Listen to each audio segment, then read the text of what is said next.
you this evening. It will take us about 2 hours, or roughly 2 hours and a few minutes, give or take, either side, to bring to you what we have for you this very evening. Chineke nna nke pụrụ ihe niile. Anyị kwere gị nkwa sị na nke ọjọọ ma anyị kelee gị, nke ọma ma anyị kelee gị. Na ndụ ndị a niile ejiwe na-achụrụ gị aja, onye nwe m, n'oge erule mgbe ị ga-emejupụta nkwa nke ikwere ndị gị. N'oge ahụ bụ ugbu a. N'ihi na ịgbara anyị aka ama oge gara aga, tupu mmadụ wee si n'isi ha nọ wee hụ ụzọ, tupu ndị nọrọ na wee kunie iziri anyị ozi na mmụọ si anyị n'oge ga-abịa mgbe ndị Fulani ga-abata ala nsọ gị, na ha ga-ememili ụmụ mmadụ, na ha ga-egbu ndị mmadụ. Wee na-ebe akwa wee na-eti mkpu n'ime nrọ mgbe m na-akpọku aha nsọ gị, nsị gị onye dị nsọ gbara mgbe ebighị ebi, gịnị ka anyị ga-eme? Okwu nke gwara m, nke m ziri ndị dị ndụ na nke bere dị ngọzi, sị m na ha ga-egbu anyị, anyị onwe anyị ga-egbukwa ha n'ikpeta m azụ, na anyị ga-enwe nwere onwe. Ọ bụ ihe anyị na-arịọ gị, eze ebube dị ngọzi, n'ihi na anyị agaghị ahapụ gị wee fee arụsị ma ọ bụ fee nghọta nke mmadụ dị ndụ. Ọ bụ ya mere anyị n'ala nsọ gị, eze ebube dị ngọzi, ka anyị nwe arọ Chukwu ndị nsọ. Ọ bụ n'ala nsọ gị ka e nwee ndị a na-akpọ ụmụ Chukwu. Ọ bụ n'ala nsọ gị ka e nwee ndị a na-akpọ ụmụ ala igwe, the children of the kingdom of heaven in Enugu State. Ebe a na-akpọ ụmụ ala igwe, the children of the kingdom of heaven, a name that came before white people even brought their Bible to us. We answer ụmụ Chukwu, we answer Obasi, we answer Tamuno. These are your names, but these are also the names that we bear to say that the time has come for you to come down from heaven, that thy will upon the lives of your children may be done in our lifetime. And that time has come, and it is Biafra. Because you told me that they will invade our land, and that invasion has commenced. They have come, as you promised me. So in the coming weeks and months, men and women are going to die. But after that, Biafra shall be restored. We want to be alive in the land of the living to give your name praise, adoration, adulation, exaltation, and glory. Because Biafra is yours. Now and forevermore we pray. Ise. Very many years ago, I told you something that has come to light this very day. That in time to come, that the janjaweed will come into our land. And they have come. The funniest thing is that they did not just come into our land, they're also in Yoruba land as we speak. And I'm sure that the revelations I have to make this evening, the zoo will be astonished. I'm even sure that the British intelligence services do not have what we have in our possession this very evening. And I'm sure that the Fulani Janjaweed, who are in control of Abubakar Yusuf Muhammad, the idiot from Niger Republic wearing Buhari mask, do not even know what I'm talking about. But this evening, the zoo will be shocked to understand that there is nothing they do, there is no move they make that we are not aware of. But first of all, I'm going to start with an article that I saw in one of the online newspapers in the zoo. Is from Sahara Reporters, and I was absolutely astonished when I saw it, because I didn't quite believe that they were capable of publishing such a material. We are living in very strange times, I can assure you. I never believed that they are capable of publishing this, but I'm going to read it for you by way of a preamble to build the foundation upon which our discourse this evening is going to rest. That is why I said I'm going to speak very slowly, so that you can understand every single word, every single syllable that I pronounce, because this very broadcast will not be like any other, I assure you. Your pen and paper must be very close to you. And I want Ikechukwu to understand that as soon as we finish this very program, I want it to be put on MP3 and distributed all over the world as you normally do. I want it on SoundCloud. I want this very program this evening to go far and wide. This could be your morning or your afternoon, but from where I am, it is evening. So you must allow me or excuse me when I make reference to the time that we are in, which is evening, here that I am at this precise moment. This article, the headline is "Stop Calling Eastern Security Network a Terrorist Group. by Adebayo Raphael, published by Sahara Reporters. And I'm going to read it, please, if you bear with me. The Nigeria that Buhari desperately desires is one in which all Nigerians practice fatalism. The day we all become fatalists in the face of the mighty oppression and injustice happening under Buhari's regime is the day we stop being free. In other words, there's an acknowledgement by this very writer that we are living under a regime of terror and bondage. The only mistake he made was to refer to it as a Buhari regime. It is not. It is an organized Fulani banditry regime. Fulani Caliphate is in charge of everybody right now in the zoo as we speak. But what troubles me is that they have managed to get into the minds of the people. Not into the minds of IPOB, of course. Heaven forbid. They have now managed to get into the minds of the people. And that is why they are able to wreak havoc. And I want everybody, those of you from the Middle Belt, those of you from the South, those of you who are still in support of one Nigeria, I want you to understand what is to come.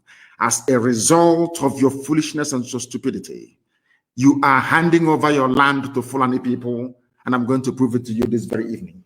This very brilliant writer, Adebayo Raphael, went on to say that the news mediums reporting ESN as a terrorist group are doing a great disservice to the Nigerian people. Do you understand this very clearly? There are some media houses, some newspapers, and all the rest of them trying as much as they can, of course, with very limited success, to tag Eastern Security Network a terrorist group. And why are they trying to do that? Why do you think they want to tag ESN a terrorist group? Not Fulani bandits, no, not Mieti Yala, not at all. Not those killing, raping, pillaging, and sacking towns and villages. Not at all. Not those that have renamed some villages in Benue State into Fulani names. No, they're not terrorists. It is ESN. Why? Ask yourself that simple question. Because Eastern Security Network is on record as being the only people to drive away Mieti Yala from any state in the entire Nigeria. We drove Mieti Yala away from Ebonyi State after 4 years of war. 4 good years of war, they ran away from Ebonyi State. That is why they have now gone to go and bring in their big guns, their big brothers. But we're going to face them and we shall defeat them. Mieti Yala was in Ebonyi State as a fully fledged, functioning, Fulani-sponsored terror group. Even your so-called presidency said in the public that they are legitimate stakeholders in the government. In other words, what is happening in Nigeria today is an organized Fulani banditry. But some of you in the South are too stupid. You are too useless. You are too hopeless. You are too idiotic to see what Fulanis are doing to you. But it's going to happen. Because before I came on air this evening, I had confirmation that they are now in Lagos. That was what they were trying to cleverly disguise as IPOB attack on Lagos. I want to let you understand. If I tell you the terror group in Lagos, you will marvel. But we know we have their intel, and I'm going to give it to you this evening as we proceed. They are trying to get you to tag ESN a terrorist group. Why? Because we defeated Mieti Yala in the East. We rendered them useless. It was because of the work that Eastern Security did in the past, is doing now, and will continue to do. That is the reason why the Southern governors came together in Asaba only last week to announce a ban on open grazing, to try for the very first time in their lives to confront head-on this Fulani Islamic hegemony as a result of the bravery and sacrifice of Eastern Security Network men and women. Without ESN, by now, all of you would have been, it would have been over for all of you. By now, without this IPOB, all of you would have been gone. You see, I told you before that there is a method to our madness. We proceed very, very gingerly and cautiously, trying to take our people with us every step of the way, but above all, their understanding of the very perilous times that we're living in. These are the things you must calm down to educate yourself, because sometimes our people are always in a hurry. They're always in a hurry. In the process, they fail to factor in every variable that will enable them, or that should enable them, to understand the tactics of the enemy. Most of you don't understand the way the Fulanis operate, but we do. That is why we have been able to predict every of their move. This very person is telling us that anybody saying that ESN is a terrorist group wants you to become weak, wants you to become the oppressed inside Nigeria. What IPOB is doing is to defy oppression, is to confront evil face to face. We have paid very dearly for it, and we are still paying for it. But the sacrifices we are making is to ensure that the generations to come after us cannot endure this level of oppression, this level of humiliation.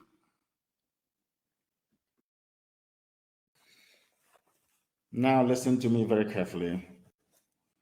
What the Fulanis are doing, according to this writer, Adebayo Raphael, by attempting to tag ESN a terrorist group, is to tell every Nigerian that you can never be free. That freedom means being targeted and killed by the Nigerian state. He went on to say, but I reject that. We cannot be free and not be free. In other words, if you decide to cage the people, they must rise up one day to agitate. He went on to remind us very, very simply that on 30th of May 2016, about 1,000 women, men, and children were peacefully marching to commemorate the killing of roughly, he said 2 million, of course, it's not 2 million, it's 5 million Biafrans that were killed between 1967 and 1970 by the Nigerian state and their British allies.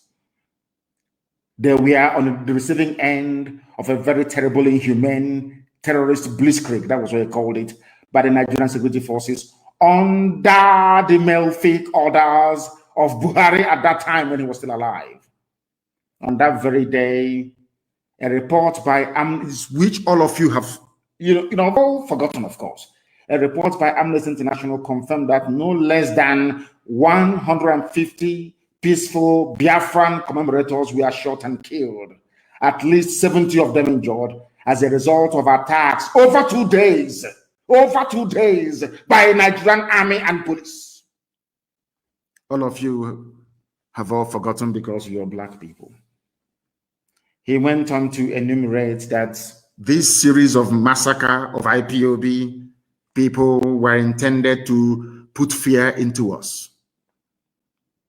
They were intended to make us bow before the Fulani Caliphate, so that others may become amenable to the rule of the janjaweed.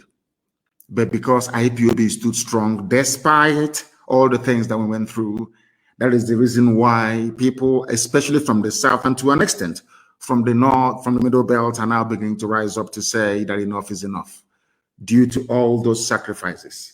My father went into it as well and was sacrificed. So was my mother. My men died defending me in my house. This very article went on to enumerate in great detail every illegal activity brought upon the people of Biafra by the Nigerian state that some of you seem to have forgotten. He went on to say that no Nigerians signed the contract of human rights violations and enforced disappearances. They are kidnapping people today, selling their parts to the Chinese. In other words, if you go to China now and you order penis wonton soup, you will see the penis of young men from Biafra land in your bowl of wonton soup in China. Right now, as we speak, the kidnapping, the disappearances are going on, nobody's talking. Any day we react to it, all of you fools from the south and to an extent from the middle belt will be shouting and writing your usual rubbish. Now that extrajudicial disappearances and enforced killings are going on, now, right now in our land, nobody's talking. The day we react, all of you will start jumping up and down. And I will come to the brain of the black man later on, because I have something in store for you this evening, at least to help clear up all those cobwebs that makes you, should I say, predisposed to stupidity and mind control by people you should be controlling instead. The Fulanis have come to take over our land, and we have said to them that they're not going to do it. We are not going to allow them to do it, not now, not tomorrow, not ever. And the sooner they understand this, the better for everybody. Because one thing that the janjaweed must bear in mind is this, is that this very generation of IPOB, we're not going to allow it. And I want, you can call me a terrorist, you can write all the junk you like. I want, see, the Fulanis are very clever. Before they came, they used to rely on Yoruba media houses to do the dirty work for them. But as the Yoruba media houses were doing the dirty work for them, and of course some Igbo media houses as well, like Sun newspaper, they went back and created their own. Some of you didn't know there was a newspaper called the New Nigerian Newspaper in those days, trying to trumpet the position of the North, or should I say the Arewa core Sharia North. Today they have the Daily Trust and they have Premium Times doing a very beautiful job for them. Their job is to assuage you. They are the ones that will come and inflict injury and pain on you. They are the ones telling you, oh, don't worry, it will be better, you will get healed. They will never tell you that the person beating you will ever stop beating you. No, they will tell you, oh, don't worry, it's not only pain. After a while, you get over it. I want the likes of Joseph Carlo, all these Fulefus to understand what I'm saying this evening. You people have placed our lives in danger. Because of you, that is why all these killings are going on all over the place by the Fulani. Because of you, those of them in the West, like Tinubu, Obasanjo, and all the rest of the fools over there. Because of you, that is why this evening, as I'm right here on air preaching, Yoruba people are paying ransom to go to their farms to go and farm in Yoruba land. The media will not report it. The same way they will not report how many soldiers they have lost so far. That is their new game plan. But in Biafra land, they will keep dying. That I assure them. Kidnap all you like. Intimidate all you like. Oppress all you like. But let me tell you something you don't quite understand. We are involved in a nationalist pursuit. We are pursuing the freedom of our land. And it can never stop. I want Fulani to understand this very clearly. Understand it very, very clearly. We are not going to stop. Not today, not tomorrow, not ever. If you have come to our land to kill us, you are going to die there. That I can assure you. I am not perturbed by the tag of terrorism, by the tag of you are proscribed, the proscribed, outlawed IPOB, a human being in Nigeria who is suffering, a journalist who is suffering, a media house that understands the pain, the suffering, the anguish, the torments that the people are going through every day is fighting this junk on a daily basis. And the Fulani janjaweed they're all going to find you. They will find you. Do you know that people are being kidnapped in Aba by the Nigerian army, sent to Sokoto? They are now demanding ransom. A man paid 6 million naira only 4 days ago to have the wife, his second wife, released to him that was taken to Sokoto. Are you sure you people don't actually understand what is happening around you? We are in a state of war. They've not declared it, but we are in a state of war. Nelson Mandela was called a terrorist. Yes, Nelson, go and do your research because everything I tell you is gospel. Nelson Mandela was tagged a terrorist. Oliver Cromwell, that brought a semblance of the rule of the people. The reason why in England you have the House of Commons today, that the power resides with a commoner, a prime minister, like Boris Johnson, is because of Oliver Cromwell. Are you listening to me very carefully? The reason why the House of Common People in England is the strongest house you have, not the House of Lords. They are the ones that make the laws. The reason why in England today, somebody who is not either a landed gentry or somebody who is not from the royal family or somebody who is not titled, like an earl, a lord, a viscount, is not the prime minister, is because of a man called Oliver Cromwell, an Englishman. He too was called a terrorist. So too was George Washington. During America's War of Independence, George Washington, this America that every ant wants to go to, this same United States of America that everybody will die to go and live in, is called the land of the free, or should I say the land of the brave and the free. The man that made it possible is George Washington. The British called him a terrorist. I'm saying all of these things tonight so that if you're called a terrorist because you're an IPOB, because you fund ESN, it is a badge of honor. After following what I'm reading out to you tonight, you will understand it. Who are we compared to Nelson Mandela? Of course, we are nobody.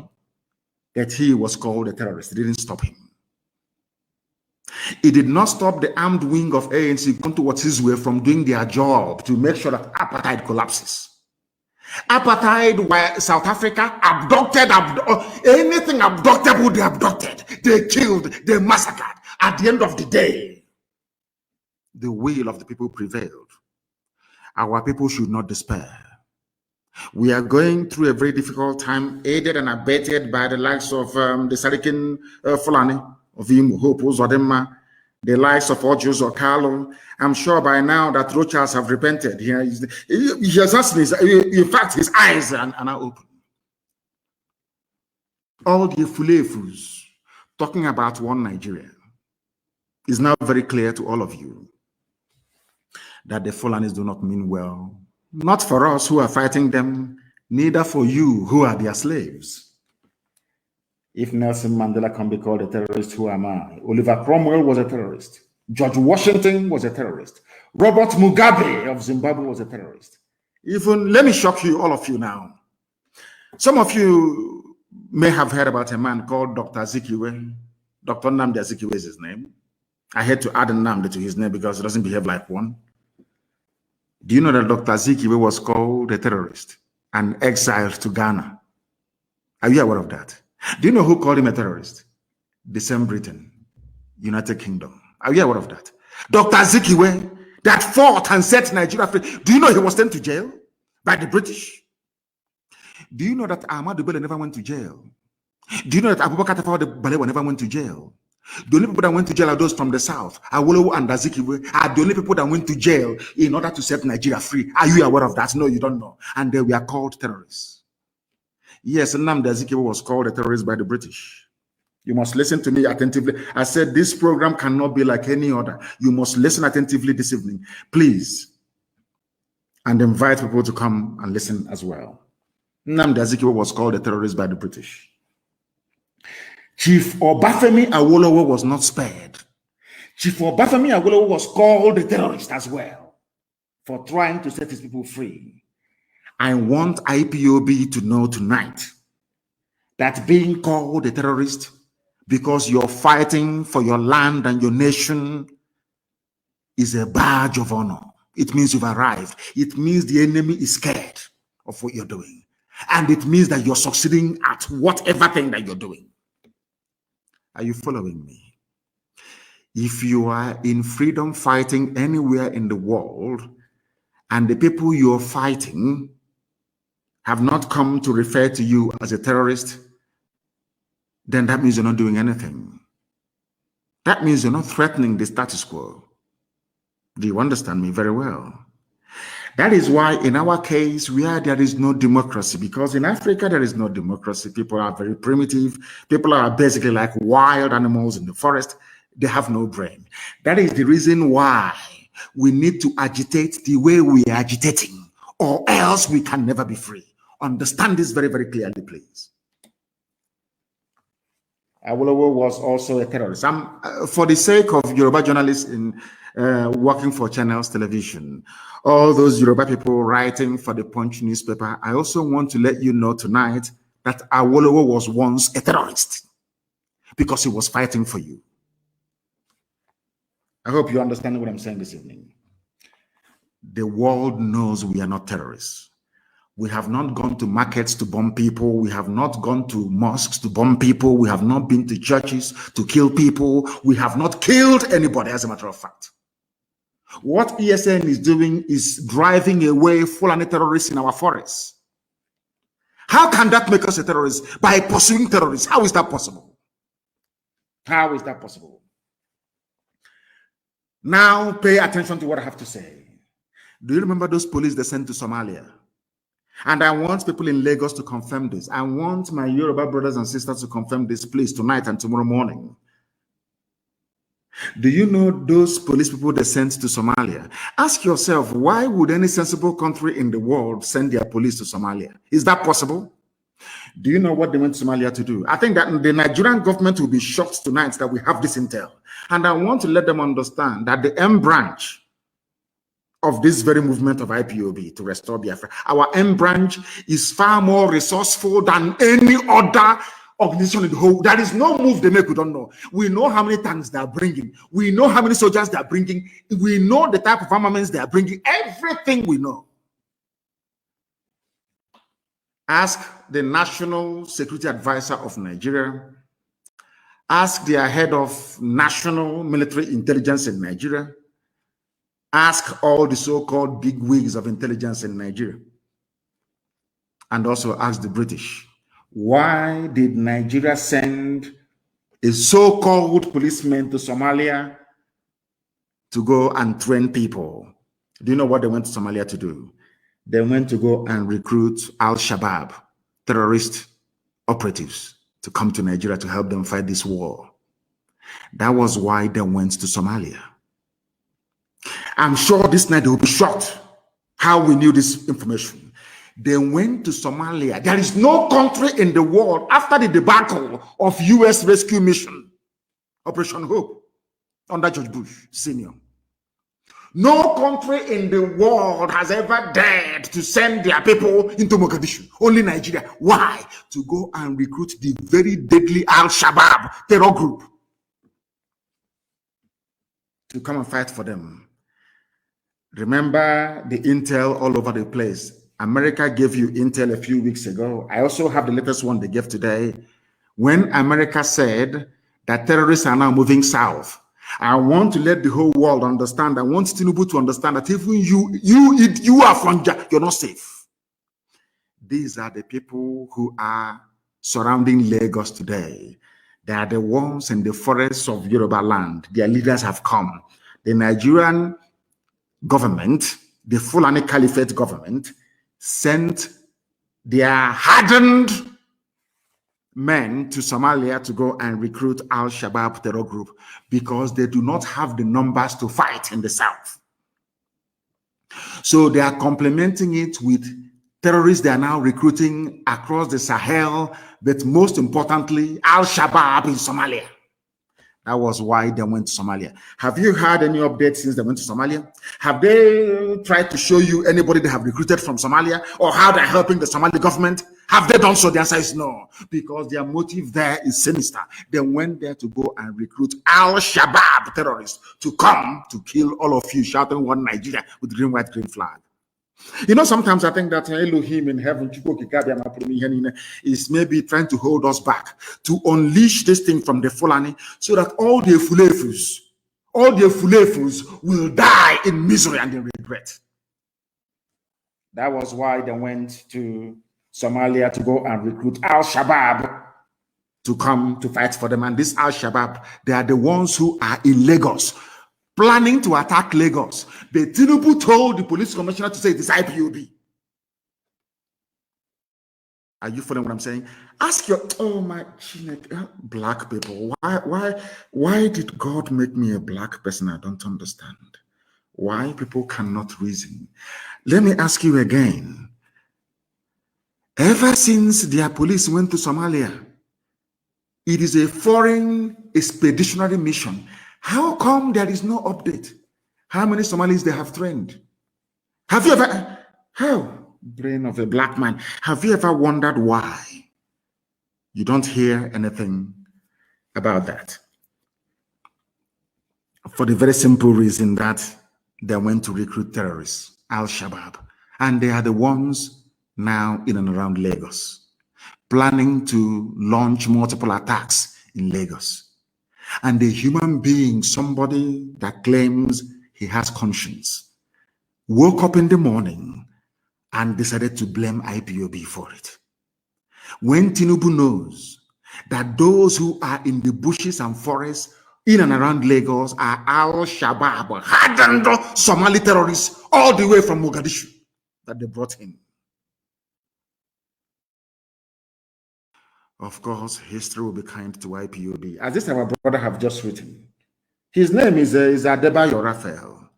If they say to you in this life that Yoruba people will rise up to write glowingly in defense of IPOB, you will not believe it, but it is here very clear in black and white. Al-Shabaab is in around Lagos because Fulani knows they don't have the numbers. They cannot win this war. Nigeria has never won any war on its own before in its history. They always rely on people to fight for them. After they fight, they'll start making math. That's all they do. That is all they do. And to tell you that this is a concerted effort to colonize everybody, ever since they had their so-called security meeting last week and decided to invade the South. Some of you think it's only the East they're coming to the entire South. Have you been hearing about bandits doing this or doing that anymore? They have promised them that the oil money is theirs. That is why, Madam Tambuwal, I feel sorry for you. I feel sorry for you. The attack is coming.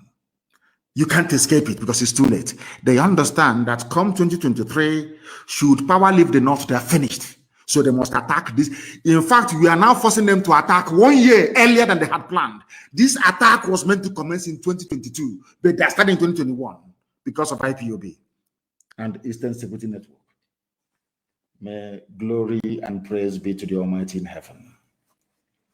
Lagos is surrounded by Al-Shabaab, and that is why Tinubu is trying to pin it on IPOB without success, of course. And I also want, listen to me very carefully this evening, please, and be writing it down. I want the Nigerian government to know this. Nigerian government, the Chinese have promised to sell you weapons. You have moved money to Shanghai. I did not mention Beijing. I said Shanghai. Shanghai is where you are right now purchasing weapons from the Chinese. China have agreed to sell weapons to Nigeria. They have also signed an agreement to supply Nigeria with weapons. I did not say Beijing. I said you are in Shanghai. That is where you are right now negotiating to bring those weapons in because you have moved Al-Shabaab to Lagos. The main strike force of Al-Qaeda is in Benue State. And the hardened remnants that you recruited from Boko Haram, they are now moving to the east from Bauchi. That is a three-pronged attack coming to the south. And I want Middle Belt to understand this very clearly. By the time the attack intensifies in the south, nobody will remember you. You are gone. Three-pronged attack. The Nigerian government recruited 3 hardened terror groups to fight this very battle for them. Al-Shabaab, they are in and around Lagos and Yoruba land. They are the ones to lead the attack against Yoruba people. The main strike force of Al-Qaeda in the Maghreb, they are advancing through Benue. They will enter into Kogi. From there, they will come into Anambra and Enugu. Whereas the main Boko Haram front, recruited by this same government, they are coming from Ebonyi. But they are based in Bauchi. They are coming from Bauchi. That's where the armor, that is where the tanks are that they have given to them with which to come and kill people, because they have promised them the oil and gas in Biafra land, and that Allah gave Nigeria to Fulani people. Today's date is the 16th of May, 2021. I pray to Elohim that this doesn't come to pass, but it's going to happen.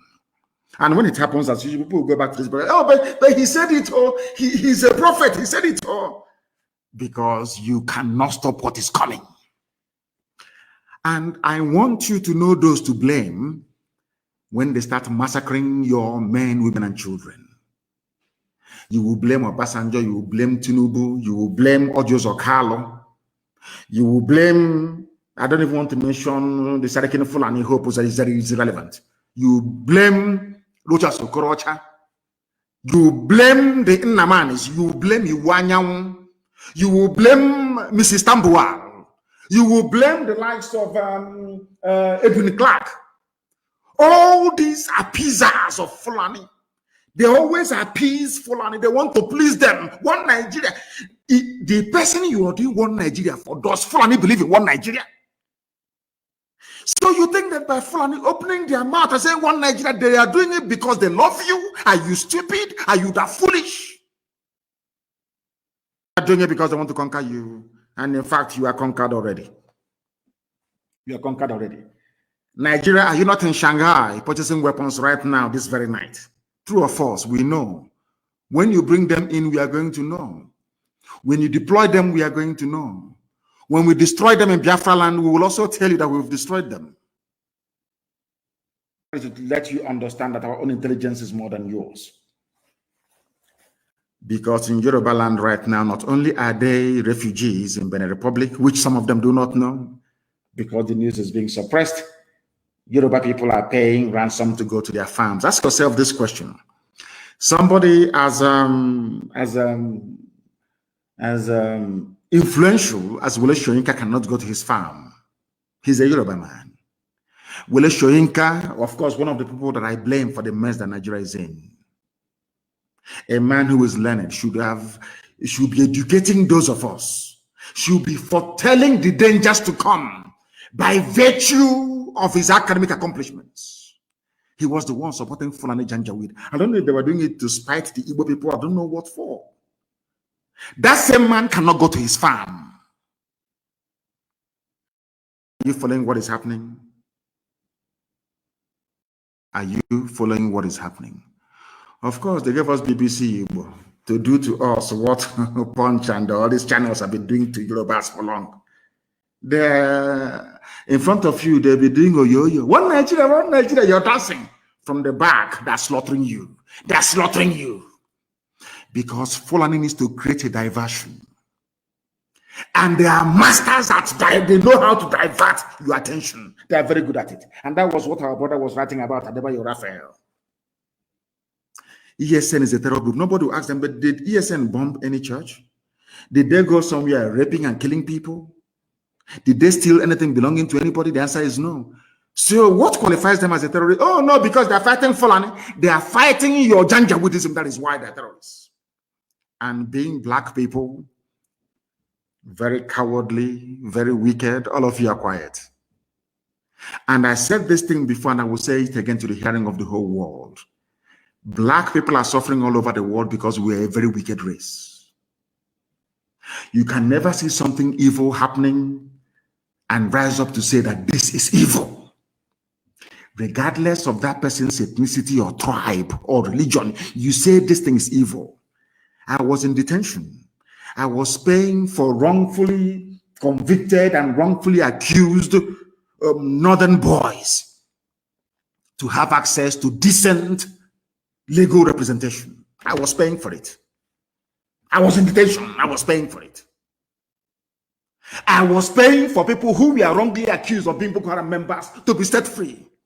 I did not mind which tribe they came from. There is a video circulating, and I want all of you to circulate. I was in High Court. I was the one that paid for the parents to come to Abuja, to High Court, that I may tell the whole world where their children were being kept.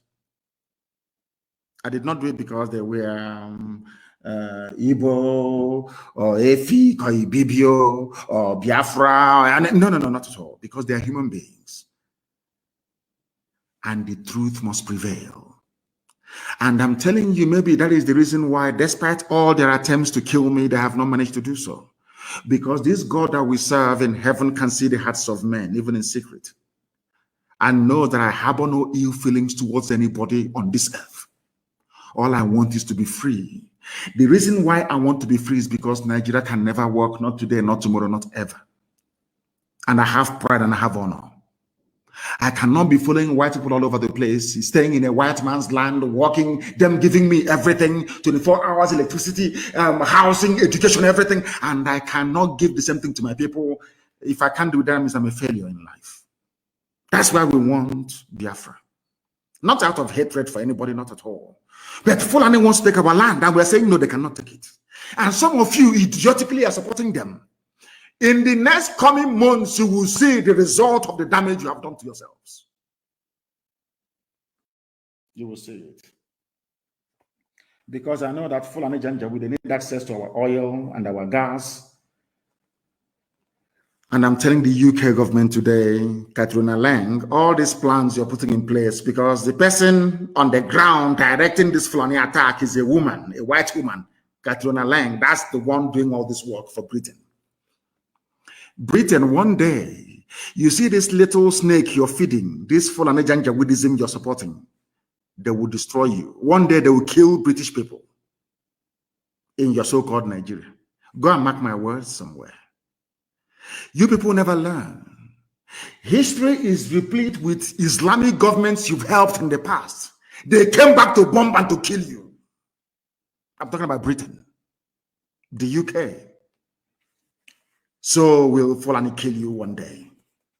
All this aiding and abetting of atrocity upon atrocity. The reason why the Fulanis are coming now is because Britain told them to attack now because Israel is under siege from Hamas. That is the signature, that is the handwriting of Britain, that is the way they operate. The reason why Harold Wilson allowed the British to support the Fulani Janjaweed to kill 5 million people, the second worst genocide in the history of man, was in 1967. Two things happened. At the same time, Israel was under attack.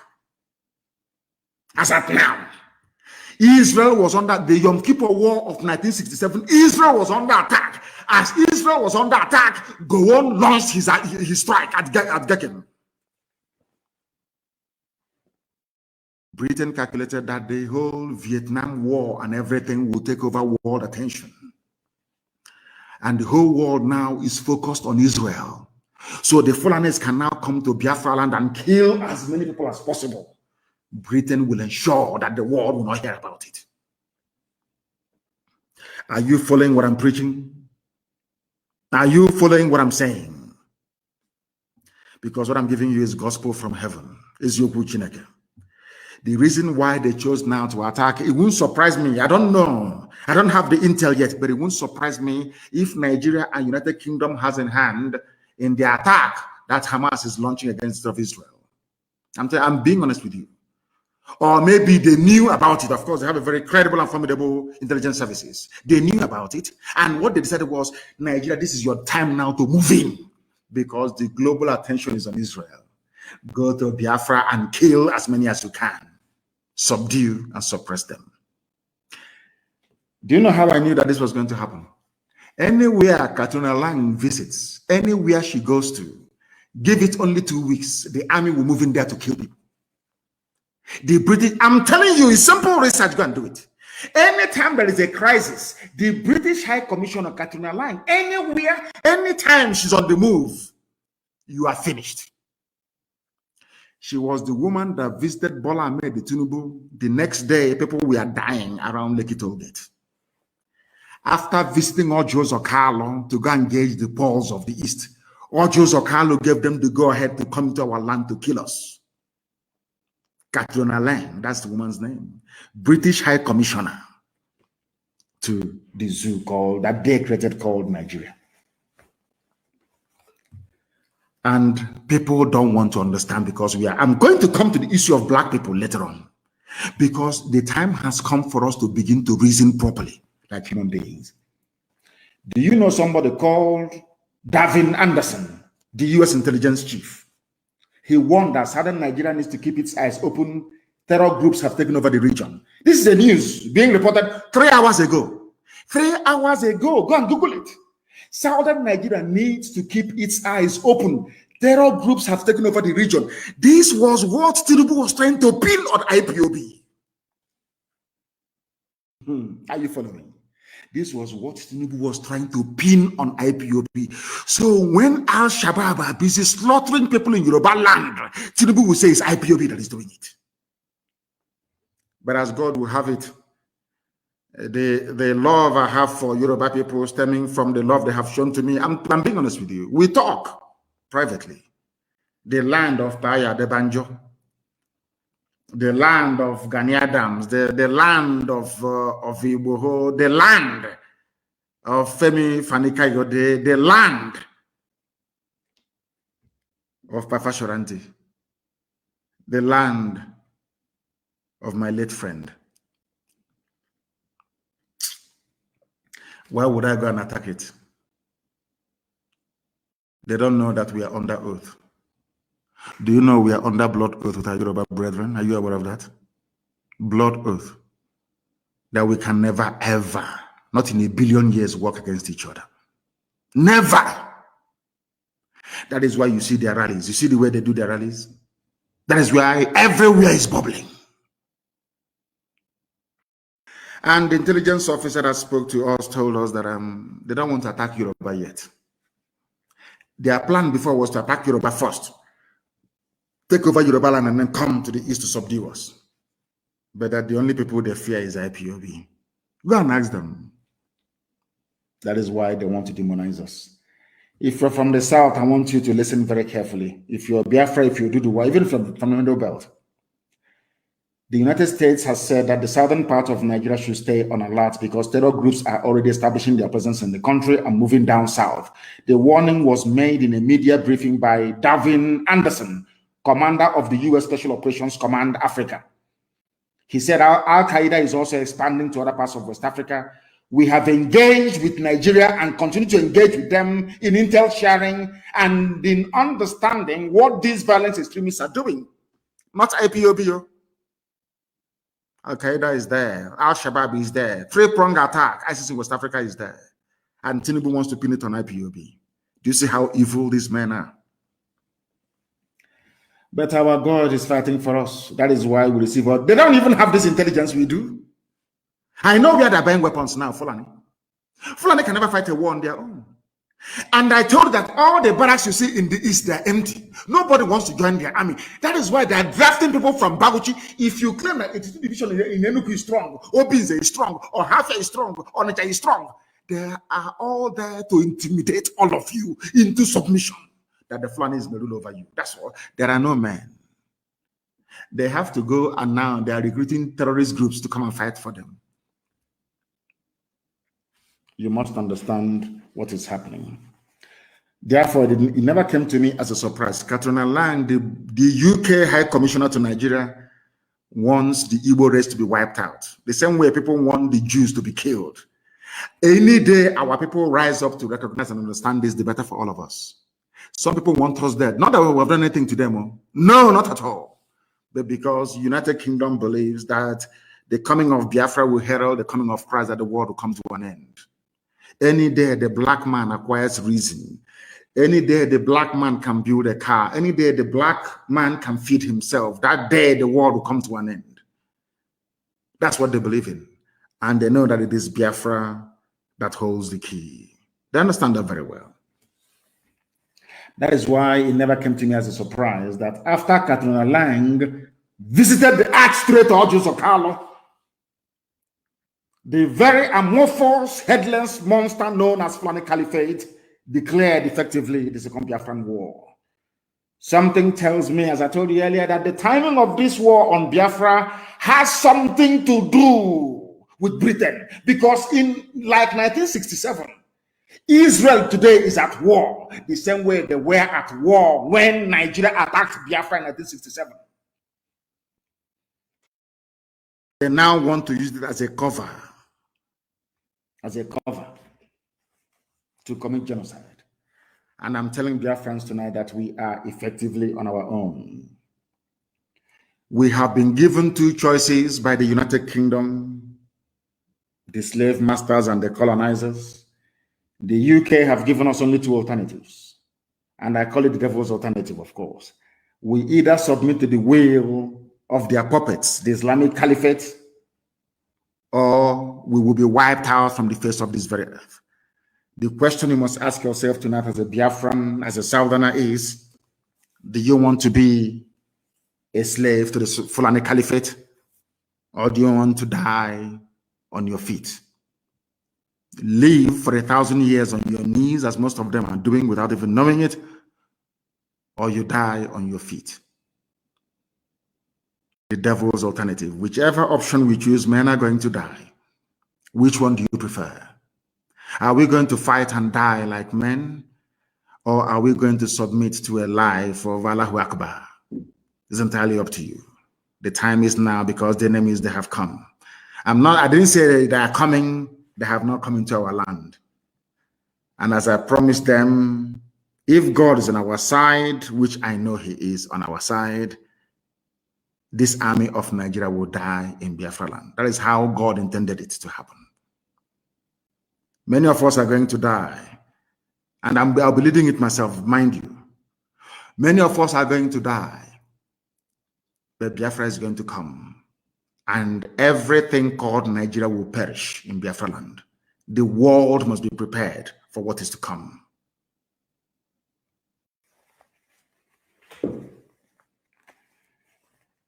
We are not going to be slaves in our land. I want to let Katona Lang, the UK government, to understand this, that we have chosen the path of death than to submit to the will of the Fulani Caliphate. Death is better for us. People are dying every day. They're not human beings. People are dying every day. Are we better than them? Those who are dying, are we better than them? We must develop the mindset of the Afghanis. In Afghanistan, that is why Afghanistan cannot be taken. It doesn't matter the firepower you have. NATO is in Afghanistan. I've been taking Afghanistan. The answer is no. You are coming to kill us, but we are also going to die together in the land of Biafra. Let anybody say I did not warn them, because things are going to start happening in the next 14 days. When it starts happening, if Fulefus may talk and yap and write their rubbish. But now that the Fulanis are kidnapping our people, disappearing us, killing people in truckloads, nobody's talking. We must make our land impregnable for them. And that will involve a lot of destruction. I'm saying it live on air so that all of you will understand. To slow the advance down, we need to destroy a lot of things. We must destroy a lot of things. That is how all of you will come to your senses to understand that we are in a state of war. They want to circle us. They are using the Fulefus amongst us to try to be, assuaging your, should I say, your bruised egos, all of you, writing no rubbish about one Nigeria.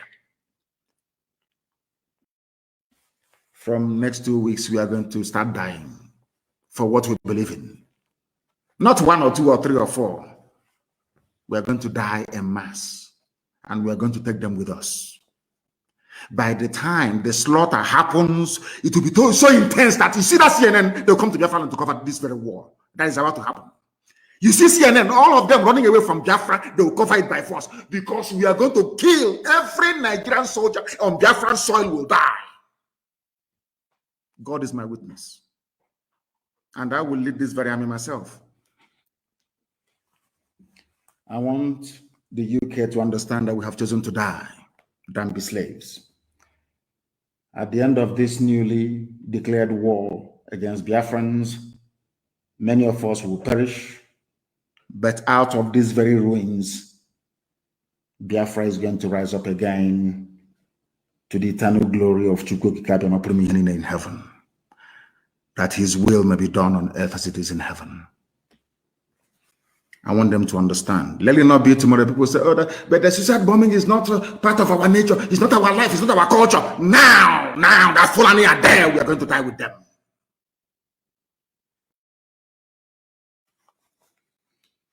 We are Biafrans, as they will say, being a Liverpool fan.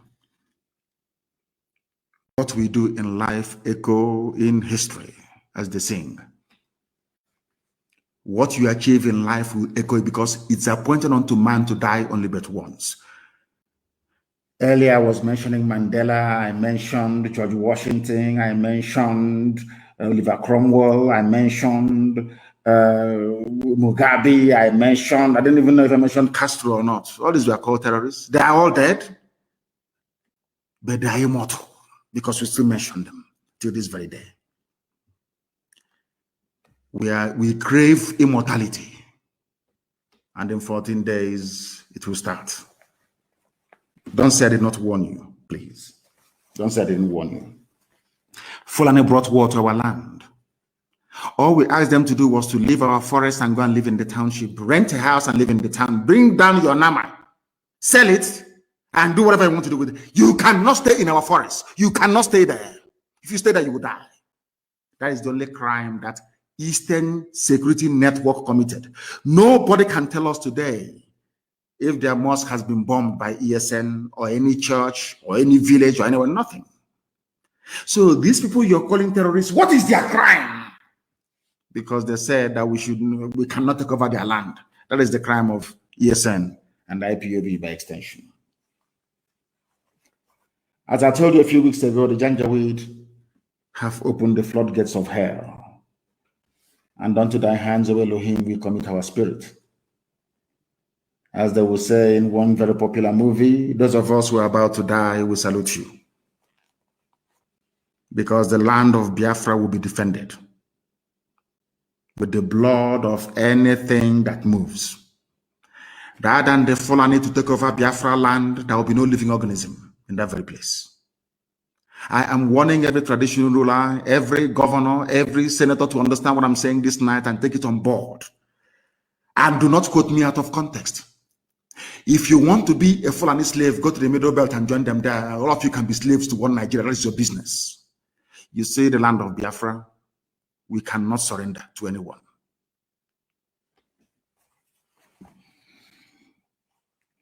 Now, I don't want anybody to lament. Oh, they have killed us here. Don't stop lamentation.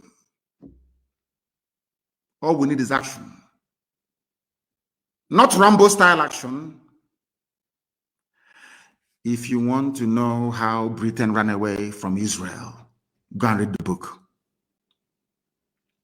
Just Google it and say, how was it possible that the state of Israel was established despite hostilities from everywhere, surrounded by enemies?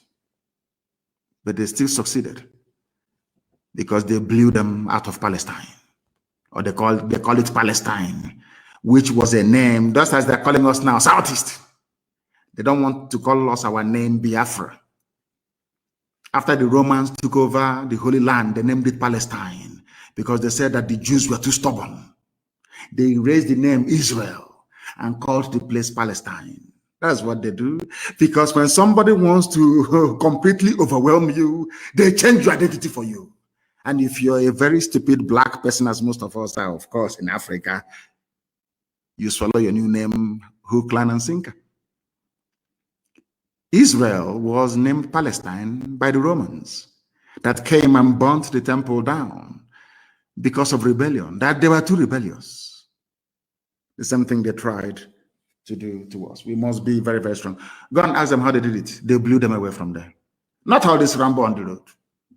Every road leading into Biafra land will be mined. Everything that is Nigerian, whatever police or army that steps on our road will blow it to thy kingdom come. Very neat and simple. And I will make a cowboy and Rambo. We don't need that rubbish. Ogbunuigbwe, we destroy everything destroyable. We need to force them. I said before, when we drive away the Fulani terrorists, Mietiala, from our bushes, they will bring in their army. We will kill their army. They will start throwing bombs from the air. After that, they will leave us alone. I'm telling you, you mark my words, that's how it's going to happen. When I told you that we will defeat Mietiala, did you believe me? When I said we will drive away Mietiala from our land, did you believe me? We did it without the help of any governor, no politician, nobody. This great family, this IPOB, we are dying, isn't it? At least we are dying for what we... How about those being killed by Fulani Janjaweed in the Middle Belt? They died for nothing. They're not fighting for anything. They're not fighting for the independence. Nothing. They're just in the farm and they're killed. For you to die in the cause of defending your country, your nation, is the greatest calling anyone can have in this life. You must understand that. From today, we must stop lamenting on social media and engage ourselves in activities that will slow down the enemy. We know where they're coming from, always from three sides.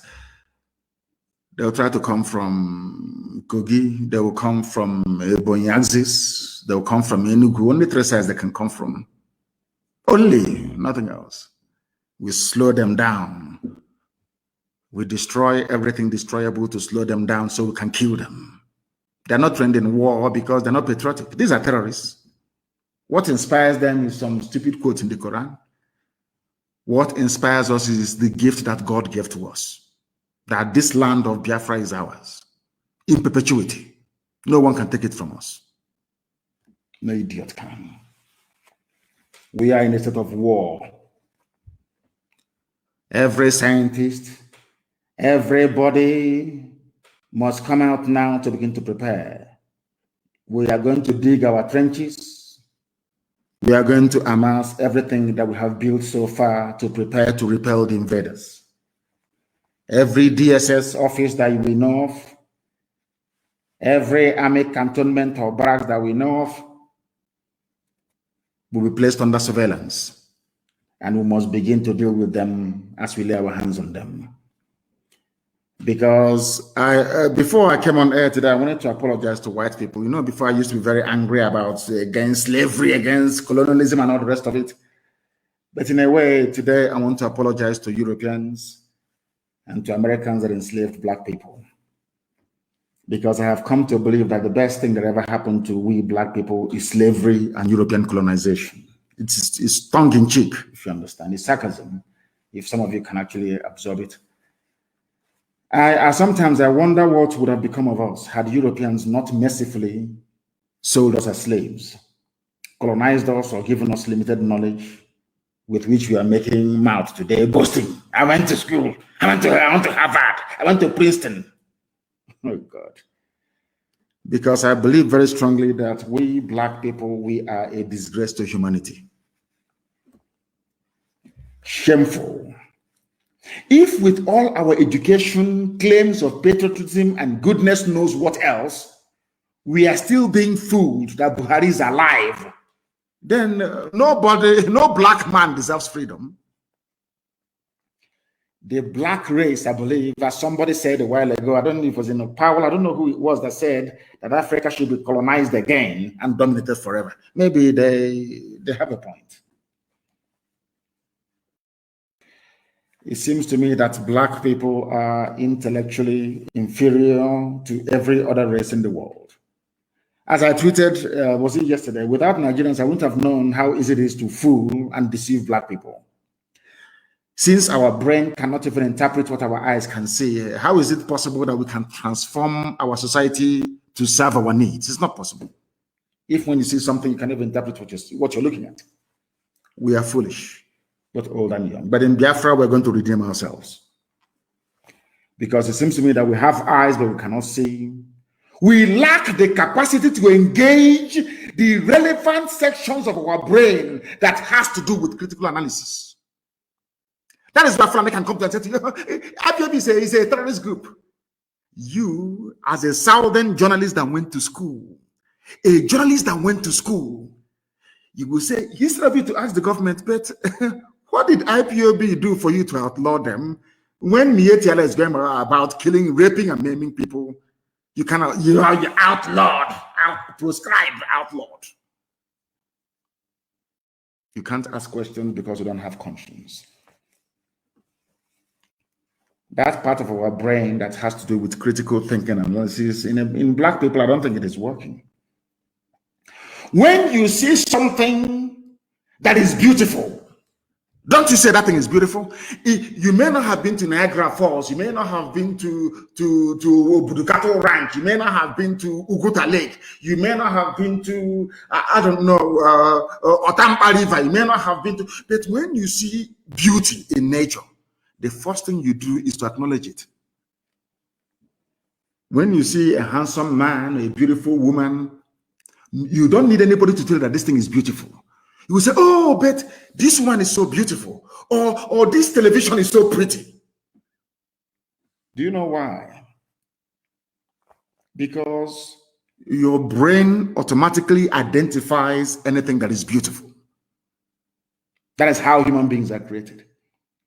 You may not have seen that thing before. As one old woman taught me, once your eyes behold something beautiful, your eye, oh my God, this is so beautiful. Because that part of your brain is still functioning. Which means that everything bright and beautiful, your brain will automatically tell you that that thing is beautiful, isn't it? Anything that is bright and is wonderful, like the rainbow, you say, oh my God, or a sunset in the morning, or sunrise, you say, how beautiful this is, because your brain is telling you it's beautiful. You don't need anybody to tell you. The same thing goes for anything that is ugly. If you can start up and behold something and say, oh, this is so beautiful, you can also rise up and say that this thing is very ugly, it is evil, it is bad. This brings me to the phenomenon of the dead late Buhari and the successful attempt to deceive all of you so far in this zoological republic. Let me leave out the more complex, interpretations of the various masked wearers of the Fulani cabal that they periodically bring out to deceive all of you, semi-animals claiming you educated, and focus on the very simple ones that prove to me that black people, especially Nigerians, are lower than wild animals. I cannot compare a wild animal to a Nigerian because that means insulting animals. I'm telling you the truth. And why am I saying this? Because of the case of Buhari, the dead Buhari. I don't know why some of you will stand in front of the mirror and look at yourselves and call yourselves human beings. With the same eyes, you look at the picture or the video, the channel's television interview of this little boy with his hands, very fresh hands, like that of a 25-year-old. You saw his nose, that the mask tore. The part of the nose where the mask should be had cut off from the main nose itself. The nose was looking like that of Michael Jackson, a crumbling nose. All of you saw it. You saw his hands. And you're learned, you're educated. You still claim that that thing is Buhari.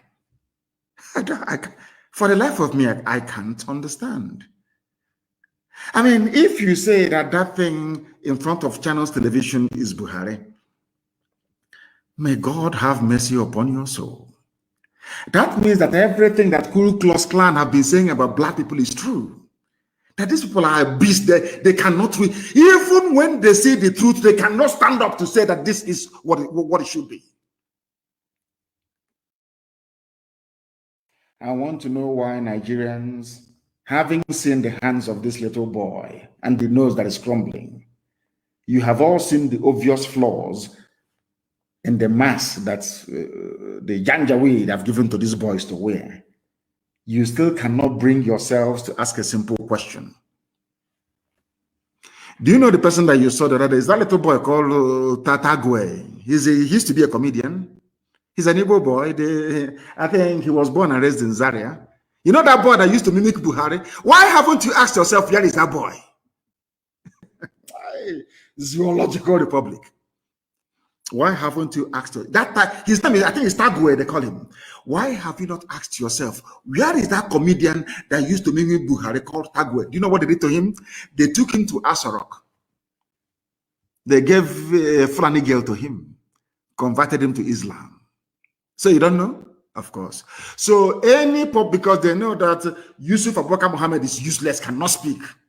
Once in a while, they bring Tagwe to come out. That is why his English, he cannot hide the flawlessness of his English. Are you listening to me? Have you ever wondered why Nigerians, having seen the hole in the neck of somebody they refer to as their president, still failed to ask the question, Mr. President, how did you develop this hole in your neck? If you go to Guardian newspaper archives, if you go to Punch newspaper archives, if you go to all they have it. You can see a man with a hole in his neck. You know, when I ponder all these things, when I pray, I keep asking God, were black people in your plans when you were making man, or did something go wrong somewhere? Somebody that did not have a hole in his neck yesterday, all of a sudden one morning, developed a hole in his neck. And the people that claim they are his citizens or whatever cannot even ask, but what is this hole doing on you?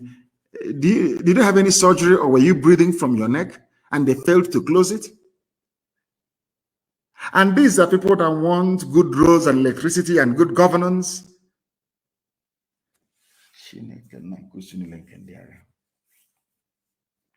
In any system that claims to have regard for the well-being of the people, such an obvious defect in the appearance of their so-called number one citizen should have attracted a lot of attention.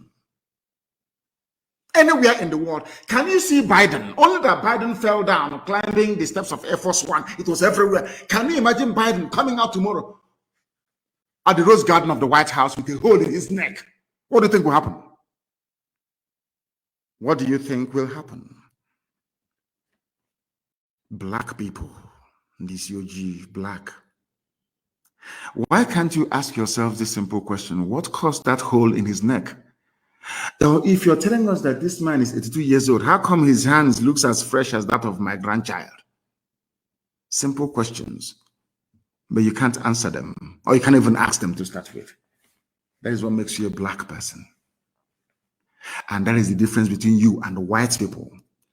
You see, in all those countries where they have 24 hours of electricity, where there is running water, where there is free healthcare, free housing, if you present somebody like this claiming he's Buhari, they will ask questions in public.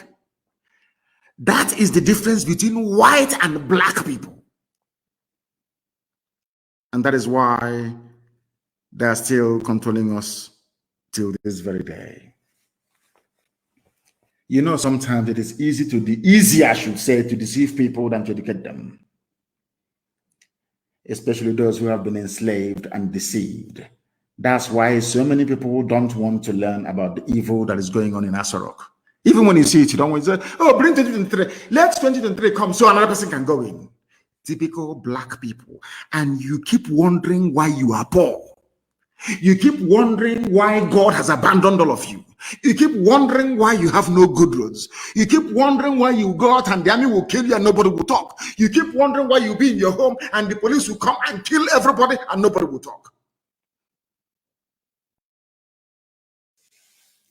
There is a picture that is in circulation. I tweeted it. Please go to my Twitter handle or page and see it. I tweeted a picture that was released by Channels Television, not from me, Channels TV. In fact, God so kind, there is a video.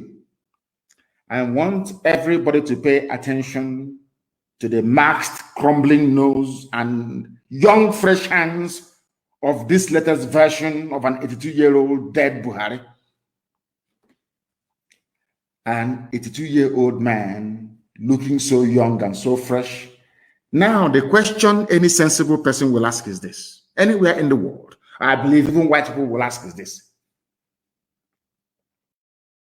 If such transformation that so-called Buhari went through that turned him from 82 years to now 33 years, if it exists, why is it that Bill Gates is not looking like an 18-year-old?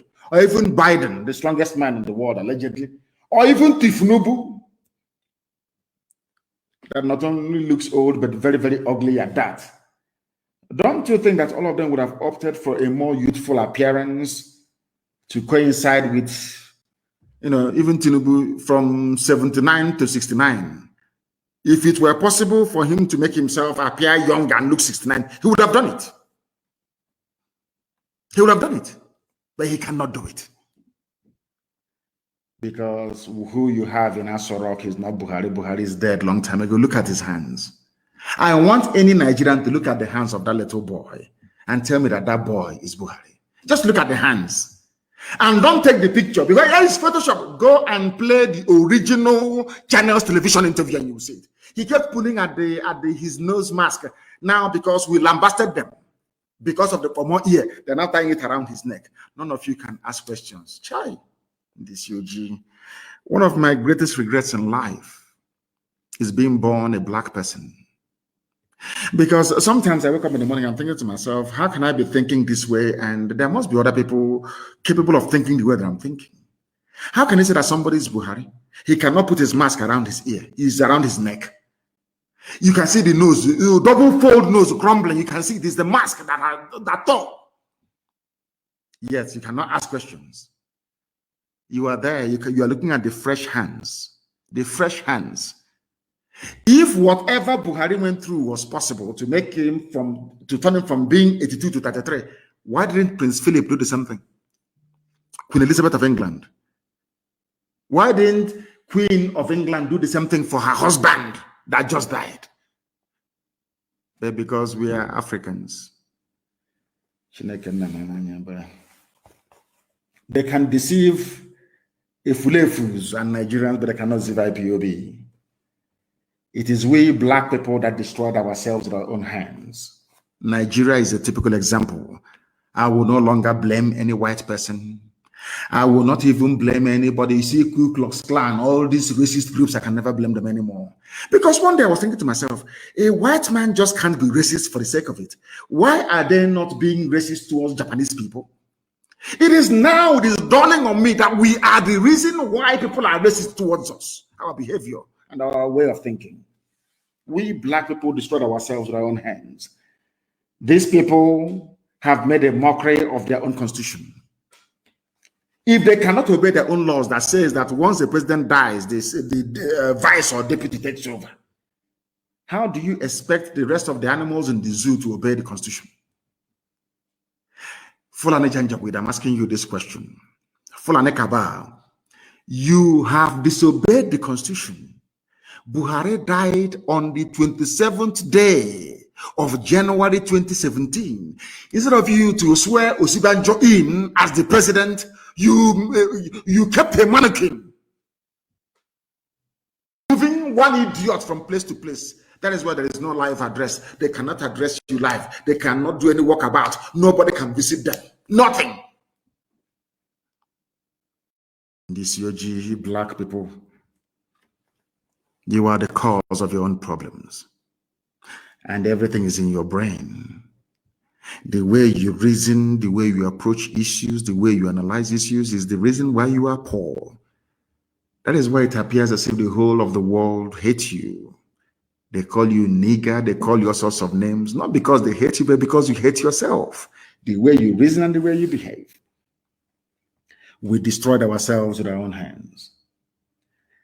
Even in Nigeria, the Fulani that wrote the constitution cannot even obey it. If you demand for DNA tomorrow morning, they will give you restructuring. Those of you asking for it, just ask for the DNA of that idiot. Just come out and say it. And you see they will give you restructuring overnight. They can deceive you people, but not us. A dead man that should have been replaced now has a mask. Anybody can wear that mask with a rumpled nose, shamelessly telling us that he wants to invade the East. And we have agreed on a new measure to invade the East. Somebody who is not a Nigerian. Somebody who is not who you voted for, you or you claim you voted for. A little boy of less than 33 years of age, claiming he's 82. When they look at that, they say these are idiots, let us kill all of them. Janjaweed thought by removing the mask from, they thought by not anchoring the mask on the ear and putting it around the neck that somehow they will find a way to circumnavigate all the mysteries surrounding the death of Buhari. There is a girl I want to ask a question. Of course, anyway, her name is Yusuf. She's Yoruba, but she's Yoruba Muslim. Maybe Yoruba Lauren, those that conquered by Flanagan. That girl on Channels TV called her, is it Maokwe? Her son of is Yusuf from Makadiga Mama. Yusuf. And there's another Yoruba Fulani journalist. I don't know her name. What's her name again? That used to work for Adeola. That girl that used to work for Sahara Reporters. Where are they now? Please send that picture to them and ask them. I want people to tweet that very picture, tag these people, and ask them, is this the hand of an 82-year-old man? My good friend and brother, of course, happy birthday to you, Dele Momodu, that said he is Buhari. People should send that very picture to Dele Momodu and ask him, Dele, is this Buhari that you know? In fact, just ask him, is this the hand of an 82-year-old? Look at your own hand, you are 61. Is your hand as fresh as this one? Because I told people before, you cannot, there's no way you can do plastic surgery on the hand. It will always show. That is why if you're putting on bleaching cream, the first place you'll be exposed are the knuckles of your hands, because your hand cannot lie. That's why God placed palm print on your hand. It cannot lie. Akaraka. Do you know that? Do you know people like Lawan, the Speaker of the Senate, people like Hope, that put on people that use bleaching cream? The way you know that a woman or a man is using bleaching cream is by the knuckles, the hand. There's no remedy. You cannot deceive the hand. Your face can accept bleaching cream, but you see your hand will never accept it. After a while, it will burn. Your knuckles will burn. They cannot perform surgery on the hand to make it look old. Nobody can. The best way to tell somebody's age is by looking at the back of your hand. Once you're over 70, you see wrinkles. You cannot do surgery to remove them. It's impossible. How can somebody who is 82 not have wrinkles? And you say that that person is your president. You say Mr. President is an Asorok. And you want me to regard you as a human being. How is that possible? When I say it now, you say I'm insulting you. I want people to send that picture to that girl called Adeola. I don't know. It's always Yoruba people defending janjaweed. I don't know why. And the one called Maope Yusuf for Channels Television. Adeola. Send those pictures to these two Yoruba girls and ask them a simple question. Is this the hand of an 82-year-old man? A very simple question. And the zoo will begin to crumble before your eyes. You know, our people don't know how to fight this very battle. They have no idea. Hey, give us the structuring. Who are you begging to give you? So by begging Fulani to give you the structuring, that means that Fulani are the owners of Nigeria. That is something they don't know. We serve, we demand restructuring. Demand it from who? By virtue of you saying that you are demanding for restructuring, it means that you are acknowledging that somebody is holding it. And that person holding it, they are, or should I say, the people holding it, they are the owners of Nigeria.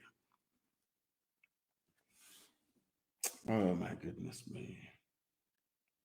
A country that believes that cockroaches can keep a president and commander-in-chief out of his office locked out for months on end deserves not to exist.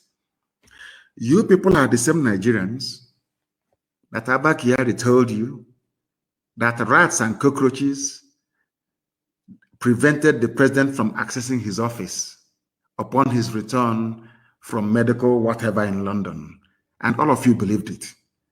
Commander-in-chief of the armed forces being kept away from his office by cockroaches. Hey, this UG, black people. Black people. They say that monkeys swallowed bags of money. Snakes. You know, so, seriously, yesterday I was thinking about this, you know. Cockroaches kept the president away from his office. Go and Google it. There's his headline. All of you accepted it. That was when they were changing the biometric on the door because nobody can enter into it. It was built by Babangida. It was the Mossad that told Babangida to build such bunker so that any military coup is futile. You'll be there until help will come from the outside world.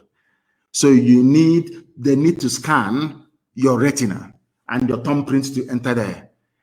When Buhari died, they forgot to cut off his finger, his right thumb, or bring back his head to scan his retina. That was why they had to destroy it, and it took about 3 months to do. And during that 3 months, he walked from his village in Daura. His cockroaches are there. There are too many. A country that cockroaches defeated an army, the presidential guard. Does that country deserve to exist? You know, white people go through all these things, and after going through them, they look at you niggers. They'll be wondering, oh, do you know that cockroaches kept their president away from the office? In this UG, I won't meet people again, no. And I cannot, God forbid. People are too dumb for me. While I was pondering this show of shame by the Fulani Janjaweed Caliphate and their partners in crime, the Yoruba media, it dawned on me that God must have made a very serious mistake by creating black people. To refer to black Nigerians as animals would be an insult to the animal kingdom. Just like referring to Nigeria as a zoo is an insult to zoo animals that have 24 hours electricity and running water. To be honest with you, my dear brothers and sisters, I am tired of the idiocy of black people. I'm tired. Without the coming of the white people, I do not honestly know what would have become of us. In this day and age, cockroach kept your president away from office for 3 months. Somebody's hand is looking like as fresh as in Nnamdi, as fresh as in Nnamdi's hands. That is how somebody who claims is 82 years, and people are there claiming, oh, God in heaven. God in heaven. Black people are bad, this UG. Let me even ask you, why do you, I want to ask this question. Black people, why do you love evil so much? Why do you support evil? Why can't you wake up one morning and decide to be good and call a spade a spade? I just want to know, black people, why? Black people, why are you so much in love with evil? They kill other people's children, you're not moved. Even to ask, under what circumstances? No, you don't even ask. When white people kill you, you start complaining. I don't believe that whites are racist, I don't believe it. It's because of the wickedness of black people. We are too wicked. The most wicked race that God ever made. Black. Is that wickedness that blinds you from the truth. That is why you see a little boy on Channels TV. All of you saw the video. The nose was crumbling. You're crumbling. He bent down to pray during the salah. You can see the base of the mask at his back. You can see it. His punishment. I can't question to go, but this is punishment. I'm telling you, it's punishment. How can I be amongst people who are so foolish? That to ask, so if you don't want to know what the hands of an, in fact, from tonight, cut out the hand of that boy from the pictures. Go and Google 82-year-old hand. Go and publish it everywhere, that the world may see. Oh God in heaven. To refer to black people as Nigerians, in fact, as animals, is insulting the animals. And Fulani hypocrisy is what is going to kill them. Fulani hypocrisy is what is going to kill them. Let me tell you, they said they wrote a letter. The mask wearing Fulani, do you know why Fulani can do whatever they want to do and get away with it? Because all of you allowed them. When Buhari died and they brought in Jubril and put a mask on his face and convinced you that he is Buhari, that was the day that Fulani knew that they can take all of you and nothing will happen. If you don't know, let me tell you. That was the day Fulani realized that he can take all of you. Nothing will happen to them. Anytime I preach about the idiocy of black people, these social media companies, they will take offense to it. But I'm a black man, and we are very, very foolish. The most stupid race ever to walk the face of the earth. De-escalate hostilities. Federal government urges Israel and Palestine. Fulani writing to themselves. Let me read it for you so you will laugh. The federal government of Nigeria has said it is monitoring the unfolding developments with Israel and the state of Palestine. According to a statement by the spokesperson for the Ministry of Foreign Affairs, Ferdinand Nwoye, the federal government urged both parties to de-escalate. Oh, you're urging them to de-escalate, but you're sending army to come to the east to kill people. Do you see how foolish we are? They are right. It was carried by Punch, their favorite paper, Punch. It says the janjaweed, you pro janjaweed Yoruba newspaper. According to a statement by their spokesman for the Ministry of Foreign Affairs, Ferdinand Nwoye, the federal government urged them to de-escalate. But in Nigeria, where you are escalating violence and conflict. But you're writing to Israel and Palestine, asking them to de-escalate. Such idiocy. From the zoo. They urged the two parties to remain committed to the two-state solution and to ensure that all citizens live in peace and dignity. Are you listening? Nigeria advising Israel that they should ensure that all citizens live in peace and unity with dignity. But you're asking us to give you land for Ruga, for Miet Yala. You're telling us that they are your brothers, your misguided brothers, but you're telling Israel, a civilized, advanced, blessed country, to de-escalate. But in your own land, you are escalating. Anyone, this you're black people now in this UG. What do you expect? Dear me. Let me read a paragraph from the letter that will make you laugh if you're in the zoo called Nigeria. Now listen. The letter went on to say, the federal government further urges the two parties to remain committed to the two-state solution and in the meantime, guarantee the rights of all citizens to live in, guarantee the rights. So you people know what the rights of citizens are. Yet to protest is a crime in Nigeria. To say you want self-determination is a crime in Nigeria. But you're advising Israel. Are you sure that these people are okay? Anyway, but they're black people. Why am I disturbing myself? I'm this OG. Black. Very, very sad indeed. Can you just imagine these cow brains? Are they for real? At least in the case of Israel and Palestine conflict this time around, Hamas were the people that fired rockets first.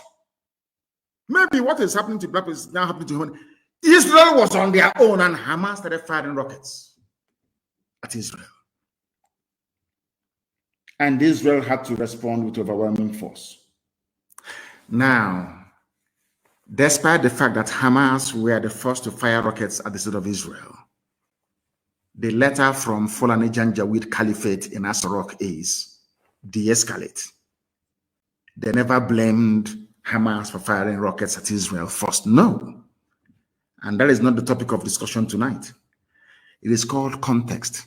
I want people to contextualize. I want you to put into, I want people to put into context the case of IPOB and federal government of Nigeria. Hamas fired rockets at Israel. Israel responded. Nigeria said, de-escalate. Please guarantee the rights of citizens. I now want to ask Nigeria, did IPOB fire anything at you? Did we even fire ordinary catapult at you before you sent your army to come and kill us? A very simple question. If you're asking those exchanging rockets to de-escalate, what did we do to you to warrant Operation Python Dance 1, 2, 3, 4, 5, the massacre of the innocent? What happened? What did we do? In the court of law, if mankind still has any conscience, they will ask you, but what did IPOB do to you? What physical harm did they bring to you? You say, oh, they're asking for Biafra, but Nigeria must be one. That's our crime. But Hamas fired rockets at Israel. You're pleading for, you're asking for peace, for guarantee of rights of citizens. But we did nothing to you. The world will ask the zoo, but what did they do to you? What did Nnamdi Kanu do to you before you arrested him in 2015? Before you went to massacre people, what was the crimes of those youths? What did they do? Did they fire a rocket at Asorok? The answer is no.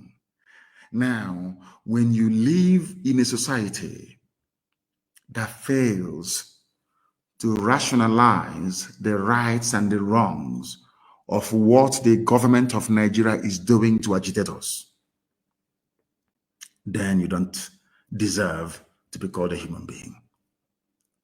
What did we do? You are asking Israel to take it easy on Hamas that fired rockets and killed citizens. Where did we fire rockets at you before you decided to invade our land with Mietiala? Now you understand, don't you? Now, can anybody tell me, please, or any mentally unstable Eastern intellectual or Yoruba sophisticated moron, tell me, which rocket or missile IPOB fired at Asorok before they started killing people in 2015? This is a very simple question begging for answers. Before you condemn IPOB, before you condemn ESN, before you condemn anybody, I want to ask you this simple question. When did we pick up arms against the Nigerian state? When? I'm asking you, if you're honest. So for somebody to hold a view, an opinion that they want to be free from something entitles the state to kill that very individual or individuals, as the case may be. Is that what you're telling me? All of you intellectuals from Igbo land and the sophisticated morons from Yoruba land. It's a simple question. I hold a view that I should not be part of something that a white man created. And you want to kill me for it. I did not fire any rocket at you. I did not pick up any guns to fight you. But you came to kill me because I was holding an opinion you don't agree with.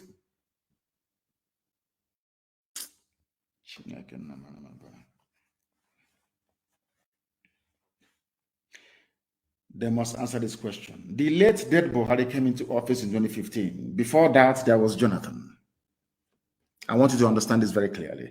That is to let all the intellectuals and the idiots from the South understand what I'm saying very clearly. Before Buhari, there was Jonathan. During the reign, I call it the reign because people rule you in the zoo. It's not a democracy. During the reign of Jonathan, there was IPOB. But Jonathan never made it a state policy to kill IPOB agitators. People must also bear in mind that before Jonathan came, there was Obasanjo. Yes, Obasanjo was a mass murderer. He's a killer. Obasanjo is a killer. He should be hanged.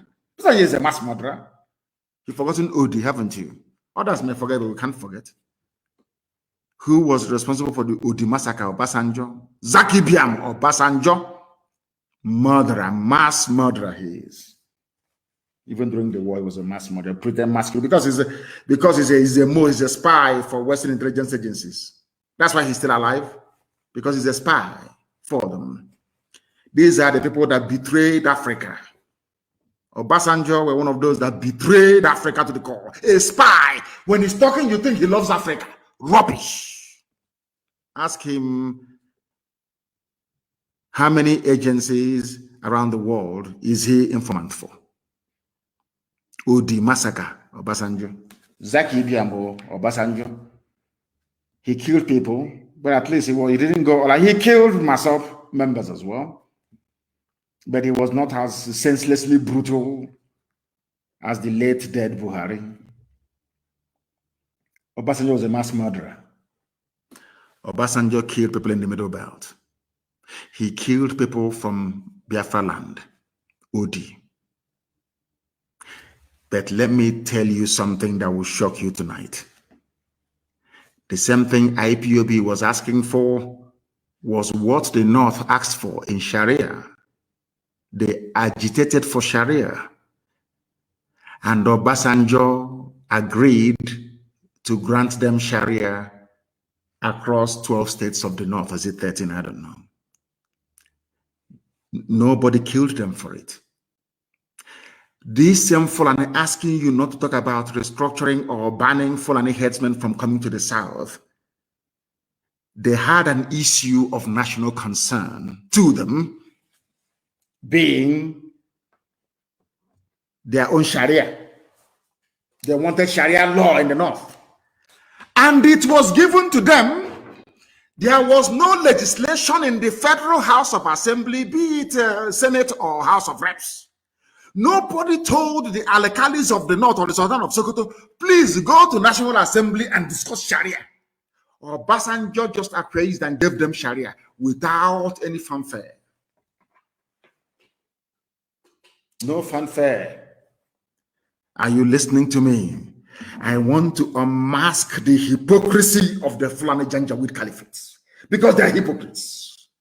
I want to ask all of them, those of them talking, I say, but you should have consulted, go to National. When they gave you Sharia under Obasanjo, did you go to National Assembly? Very simple question.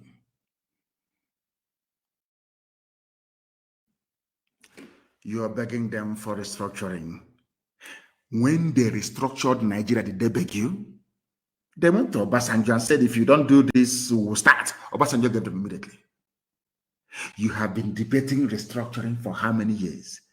Do you know that God is wonderful? They cannot give you restructuring because that was the same thing that Ojukwu went to Aburi and agreed, and you said no. Now you want it. Are you following me?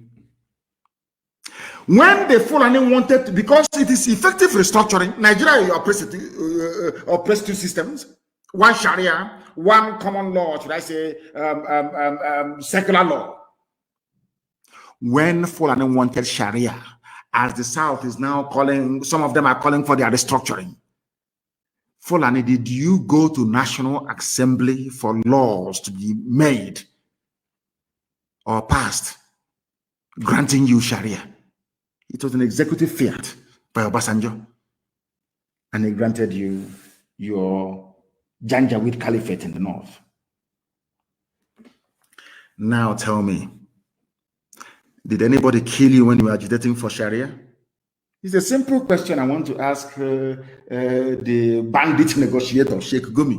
All of you Fulani people, did anybody shoot at you when you were asking for Sharia? When you went on radios across the north spewing your rubbish about Sharia and Islam, did anybody arrest you? You were effectively dividing Nigeria into two, one Muslim caliphate and one secular state.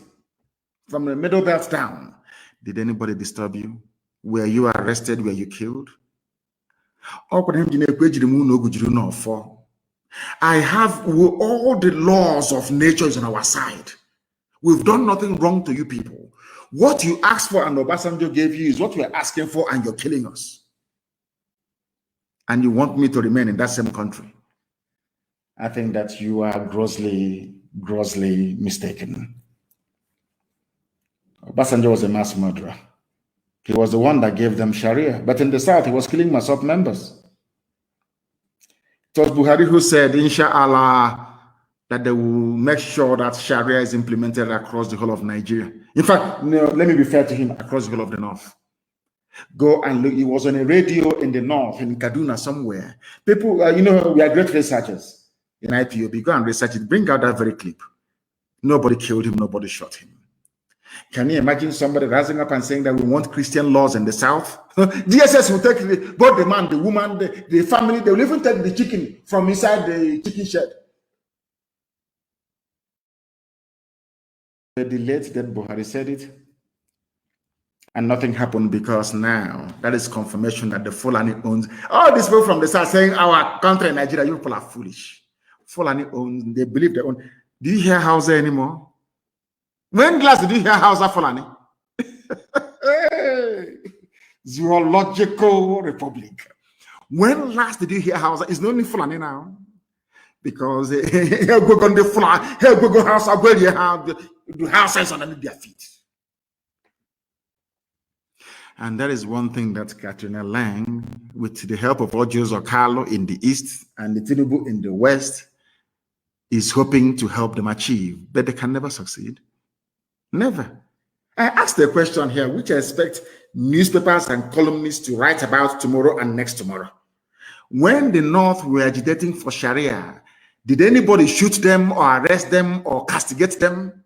Nobody spoke, no fame from the South. Nobody. How dare you? Who are you? Nigeria is theirs. Now you're asking for ordinary restructuring, and they have come out with all guns blazing. They want to tag ESN terror group because we defeated their own terrorist group. Then they have now brought the army. The army we're going to defeat, and they will bring the Air Force, and we'll bring them down. And then after that, they will say, come, let's negotiate. That's how, that's how it goes all over the world. You think they're going to conquer us? This is not possible. You're about to see a movie, miracle. Because I asked Elohim, are you in heaven? Or something. I said, are you God? Are you in heaven? God said, I'm in heaven, presiding over the affairs of men on earth. I said that time has come. You're going to prove to the whole world that you are the God of these people. These your children. Because one day we are going to die and pass away, but your words will remain forever and ever. The time has come for you to prove to mankind that you are God of these people. These people named Umuchineke. It's about time you prove that you are their God. I'll try to build a picture for people to understand that by virtue of the statement made by Buhari when he was alive, that they want to spread Sharia all over the north, that Fulani, British-backed satanic Caliphate set out from the beginning to deceive, divide, and conquer indigenous populations in the zoo called Nigeria. That's their game plan, and they will never stop. Fulani will conquer all of you, unless you join IPOB now to put up a resistance. Time has gone for talk. We are now digging trenches. We need to stop them. They have come. We must stop them. And we are going to show the whole world now, very shortly. The music, the reggae. We'll start dancing it soon. You know, I'm warning you in advance. You know, our people, we are Republicans. You need to inform them of anything that you're going to do. So that way you can carry them along. I'm just informing them tonight. If you think I will allow Fulani to conquer our land, then you're dreaming. It won't happen.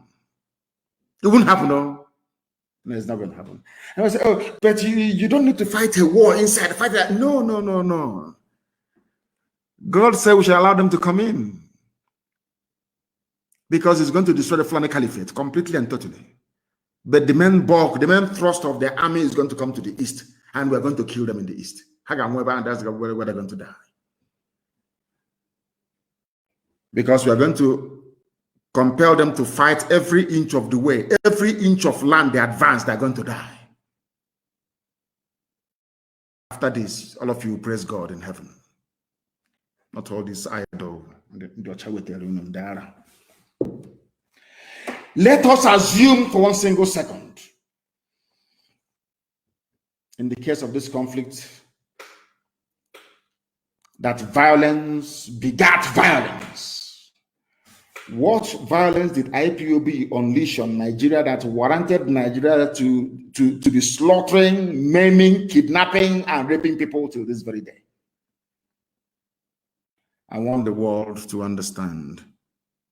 Mpo massacre, Emene massacre, Iguacha Trump rally massacre, National High School Aba massacre, Isiama Faruku in my own house massacre. I want to ask everybody who is listening, what was our crime when all these massacres were happening? What did we do wrong? I'm sure you can't answer, can you? You can never, ever answer because our hands are clean. You know that. That is why we are undefeatable. We are the only people the zoo are afraid of. It's only IPOB led by Nnamdi Kanu. No, others are irrelevant. And that's the truth. You know me, I speak the truth. I don't care how people feel. It's only us that are afraid of. That is why anything associated with IPOB, terrorism. And the media, the journalists they are telling to write this junk, cannot even ask them, but what are Fulani bandits? Are they missionaries? We are terrorists because we stop them from taking over our land. That is why we are terrorists.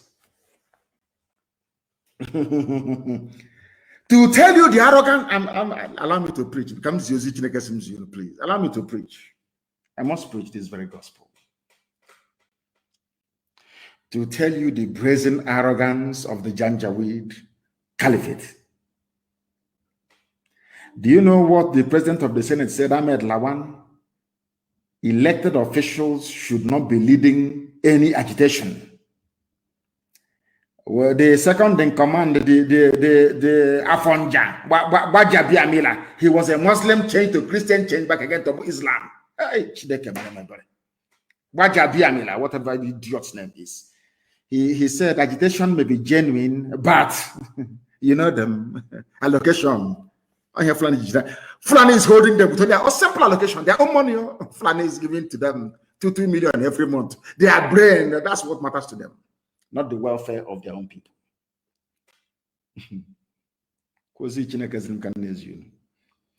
The president of the Senate, Fulani Janjaweed Ahmed Lawan, said elected officials shouldn't be leading this agitation. What is the agitation? Oh, just simple restructuring, not even to divide.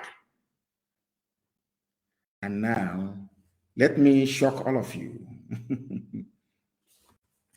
Do you remember during NSAS? I want to speak very slowly so people can understand me very well. Do you remember during NSAS? This same idiot kept saying, channel your grievances through your, we're in a democracy. Channel your grievances through your elected officials. Have you all forgotten? Nigerians, of course you have forgotten. After all, you're in the zoo, in this UG. Do you remember when they said to us, go, even Buhari, when he was alive, Buhari said, if they're agitating, we have elected officials, let them go through the elected officials. The same people that said go through elected, they have come back today to say, your elected officials should not be leading agitation. Are these the type of people we want to stay in the same country with? They don't even know what they're doing. You said to us, channel your agitation through your elected officials. Now they sat in Asaba and said, which I don't even support, I don't even believe in this stupid restructuring. They sat in Asaba and they discussed restructuring. You're coming back to say, the same Ahmed Lawan in the newspaper, the same Ahmed Lawan in the newspaper said, he said, according to Vanguard newspaper, Lawan knocks southern governors over call for restructuring. Why? Says elected officials should not be leading agitation. But you are the same idiot that said that you should channel all your grievances through your elected. That's how to do it in democracy. In a democracy, you go through your elected representatives. Now they met in Asaba to reflect the views, so they said, of their people. And you're saying they are wrong. Now I want to ask him, if the governors should not be leading the agitation, who should? I take it by default, it should be ordinary people. Is that not what IPOB is doing and you're killing us? This is to let you understand that Fulani, they believe they own Nigeria. They can do anything, they can say anything. Nobody will arrest them, nobody will touch them. And the most difficult and painful part is that all of you shouting one Nigeria from the south, you are the cause of this problem. Like Iheanacho and Ndidi, carrying zoo flag running all over the place like a bunch of idiots. People, no wonder we are so easily colonized. And they will suffer for it. The same people that said, channel your grievances through your elected representatives are the same people complaining that the same people that was elected, the governors, should not be agitating for something that they claim their population is asking for. I now want to ask all of you from the South, with this type of brain, reasoning, understanding being exhibited by the Fulani, this is a whole president of the Senate. How can you be in the same country with such a person? I'm asking you a simple question. Hey, a man that I respect very much, I didn't mention his name before, of course, Professor Akintoye, a man I have immense love and regard for. A man I have immense love and regard for. All these stupid people. All so foolish. Zoo flag, not even ashamed of yourselves. You'll see how disgrace will come upon you, because you have brought curse upon yourself. Fulani people brainwashed to think Nigeria belongs to them. Professor Akintoye, a man that I respect and I love immensely. Professor Banji Akintoye on Wednesday disclosed that he is fighting for the actualization of the independence of the Yoruba nation. Akintoye went on to say that Fulani people have been brainwashed to think that Nigeria belongs to them. No. It is your brother Tinubu who is making them to feel Nigeria belongs to them. It is the likes of Joseph Carlo that gave the Fulani the impetus to think Nigeria belongs to them. Your average Nigerian from the south is the idiot that makes the Fulani to think that Nigeria belongs to them. These are some of the things that you must bear in mind. These are some of the things that you must know. My dear uncle, Professor Akintoye, the fault is not with the Fulani. The fault lies with those from the Middle Belt and from the South who for years maybe through a bizarre combination of foolishness and what I call monumental buffoonery. And despite their so-called education, they think they can share a country with a group of wandering vandals with a conquistador mentality. Let me try and break it down. You cannot be in the same country with a people who are nomads with a mentality to conquer you.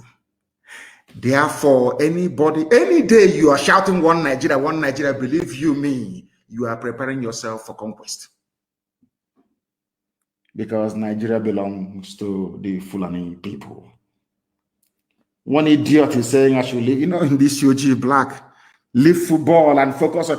And I tweeted before I came on air, have you not seen Gerard Piqué before? Go to my Twitter and say it. I tweeted it there. And these UG useless idiots. If you have any brain, will you be in the zoo? You are trying to advise me. I should leave football. I say, you can see how foolish they are. How foolish they are. Do you see Pep Guardiola is the best football manager in the whole world? He believes in Catalonia. Go and say it. You know Gerard Piqué, over 103 caps for Spain. He has won the World Cup, European Championships. You understand that very well? Countless European Cups and countless La Liga titles. Is he had a job close to Piqué in terms of ranking and status? You cannot see Piqué with Catalonia flag. You idiots. Black monkeys from everywhere. This UG trying to advise me. I shouldn't talk about footballers. Who told you that? He should change his name to Abdul Mumumi Katangora. Maybe I'll leave him alone. You answer Ihanacho. You answer Ndidi. You're a Biafran, idiots. You're trying to advise. Let no more Coco. Where you are, do you have light? You're trying to advise somebody that has 24 hours electricity. Go and fetch water from the borehole and drink and suffer from typhoid in 2 weeks' time. Okoko. They leave footballers alone. Ndara. That was how you left people alone. People were killed at Tumbo. Leave them alone. Killed at Onitsha. Leave them alone. Black people. Leave them alone. This UG. Dr. Nnamdi Kanu studied history. So he must have known what the Fulanis had in store for everybody. All of you, if you read history, I'm sure that Professor Banji Akintoye is a professor of history, so he must know. He must understand. Leave footballers alone. I forgot. Black, DCOG, black people. Sometimes I hate blacks, so I'm being honest with you. Hey, there's a way, the reason you just want to slaughter all of them. Telling him this, you are useless set of people. Cannot reason properly. Black. Leave footballers alone. Leave them alone. No. You cannot see Gerard Piqué with Catalonia flag. You moron. Azikiwe studied history, but he did nothing with it. He was aware of the fact that foreign people used Hausa informants and insiders to defeat Hausa people. And any Nigerian who is aware of this very fact can never support one Nigeria. Forget about everything. Forget your hatred for freedom and everything. I want every intellectual. I want every sophisticated moron in the zoo. Simply study Hausa. Forget about everything else. Hate me all you like. Intellectual. Go and study what happened to Hausa people. Because it is going to happen to you. As simple as that. Now, let me tell you one thing that you don't know. It was only 2 or 3 days ago, I was reminiscing and researching and thinking, and I kept asking myself, that Chief Awolowo was a learned man. Obafemi Awolowo was a learned man. Why did he reject Biafra and Ojukwu and everything, even including Aburi? Then something occurred to me, that Chief Obafemi Awolowo realized what the Fulani janjaweed Caliphate were up to. That was why he spent many years trying to convince Nnamdi Azikiwe to join him to secure the South. When Azikiwe said no, Awolowo said to hell with you. Awolowo went to the Yoruba land to secure his people. So some of you may be asking, but how did I draw such a conclusion that may be at odds with contemporary thinking about Awolowo's legacy? Let me answer you this question. But for me, Awolowo was not a tribalist. He was a realist. Ahmadu Bello, who is a direct descendant of the conquerors from Futajalon, was the real tribalist. Dr. Azikiwe was just a mere dreamer, like a grasshopper jumping from place to place in the summer. So during the winter, it failed to store enough food. It died, and the ants came and picked it up and ate it. Azikiwe was a dreamer. When Awo tried and failed to convince him that the South should break away from the North and mind their own business, Azikiwe said no. Awo left him and said, let me now devote my time and my love for my own people. So what we are doing today, in essence, Awolowo was the forerunner of it. Go and take care of your own people. And that is what Professor Banji Akintoye, what I believe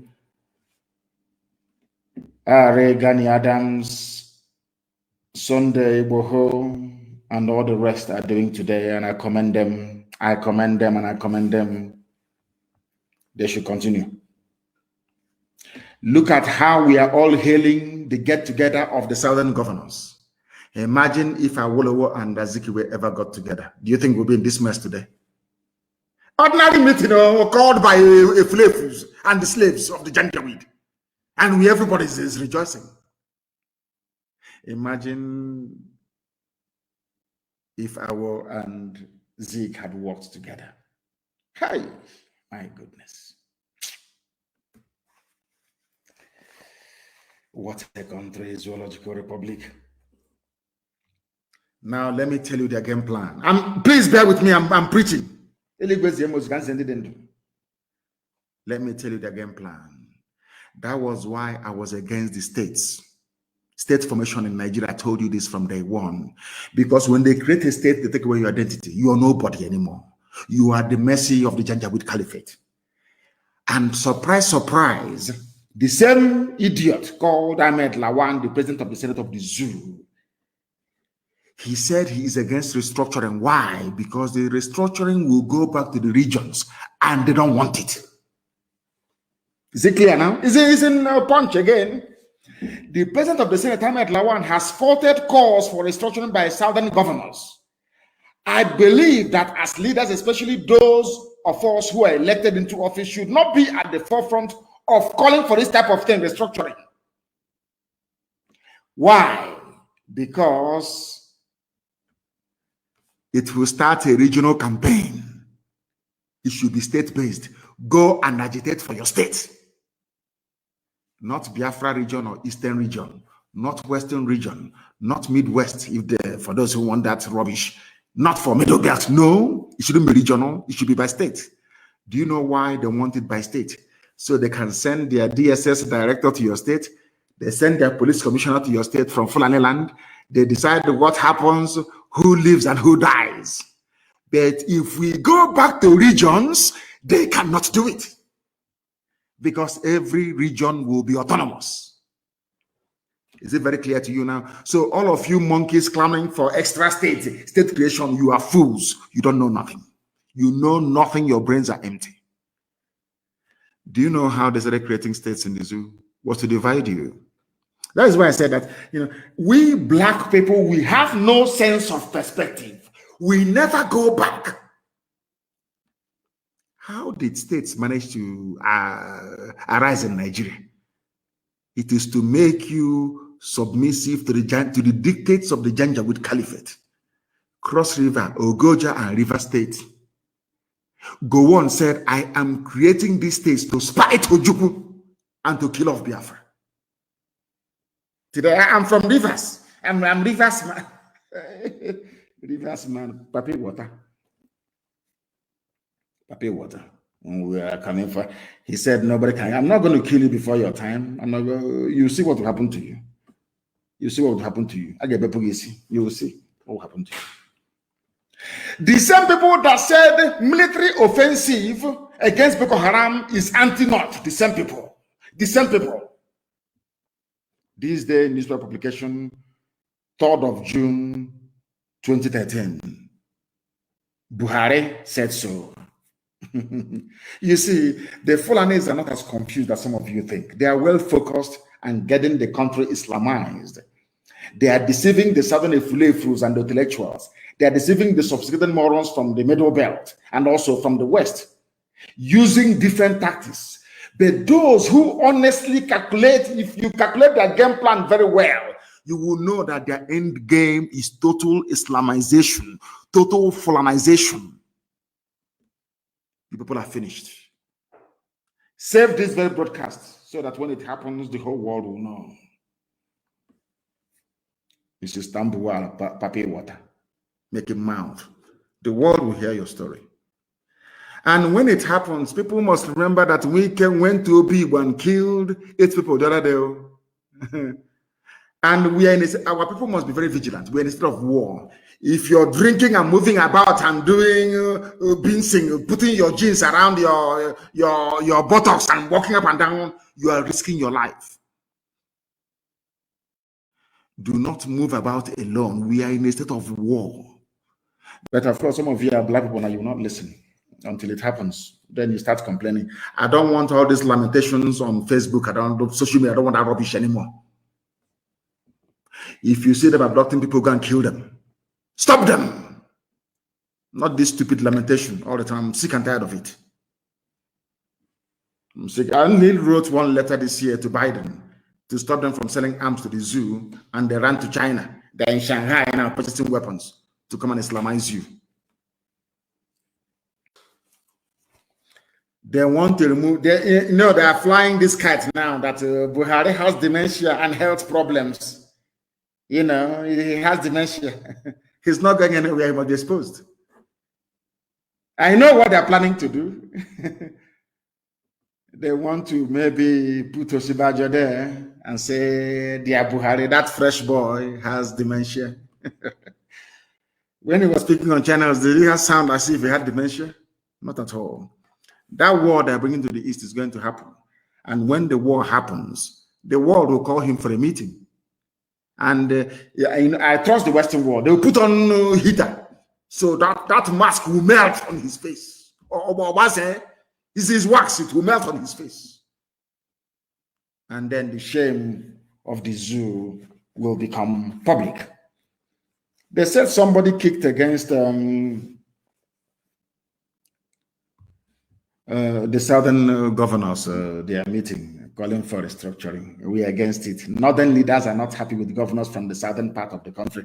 But I'll ask them once again, when you are agitating for your Sharia law, did anybody from the south talk? It was a southern man, so to speak, Obasanjo, that gave you Sharia. Do you see how hypocritical you people are? I think even one of them had the temerity to go live on air to talk rubbish. That is why I am warning Yoruba journalists. People are making life worse for the ordinary people. Yoruba journalists, you must try as much as possible to be objective and try to write the truth at all times. I think it was Malcolm X that said, if you're not careful, the newspapers will have you hating the people who are being oppressed and loving the people who are doing the oppressing. That was what they did for many years. Deceived the Yoruba youths that IPOB was against Yoruba people. Nnamdi Kanu is against Yoruba. He's anti-Yoruba. He's this. When it's a lie. It is the same IPOB fighting for you. Now they have realized that IPOB was fighting for them. Yoruba newspapers, please. Please. Please. That is the reason why I was very, very bitter and upset the way they covered the arrest of one 60-year-old man. And in Nigeria, they love to reduce the age. They arrested one man they called Ezawurum that came to my house to take pictures with me. They reduced his age from 60 to 48. So I'm now older than Awurum. He was a father and soon to be grandfather. He was arrested in Abia State, where he sought refuge after this same army destroyed his house in his village. They gave him a fake title, Deputy ESN Commander. Oh God. And like Tinubu, they reduced his age from 60 to... That is the new craze in Nigeria, reduction of age, football age. They reduced his age from 60 to 48. Poor man, I feel sorry for him. This is now the new trend, age reduction. The Fulani janjaweed criminals that run the affairs of the zoo called Nigeria think that the best place to always start is through lies and age falsification. The late dead Buhari, who is almost 90 years of age, is only 76. Bola Tinubu, who is 79, is now 69, which means he gave birth to his daughter at the age of 9. Zoological Republic, people without shame, black people, that is why we are poor. Very, very backwards, retrogressive. Our thinking is poor, very, very wretched. I'm telling you the truth. They captured the 60-year-old because they know if they mention his real age, people will say, "But how can a 60-year-old man be a commander in the field?" They said he's 48. Our first child is almost 40. God in heaven. They think if they do it, it will pain us. Arrest as many as you like, kill as many as you like.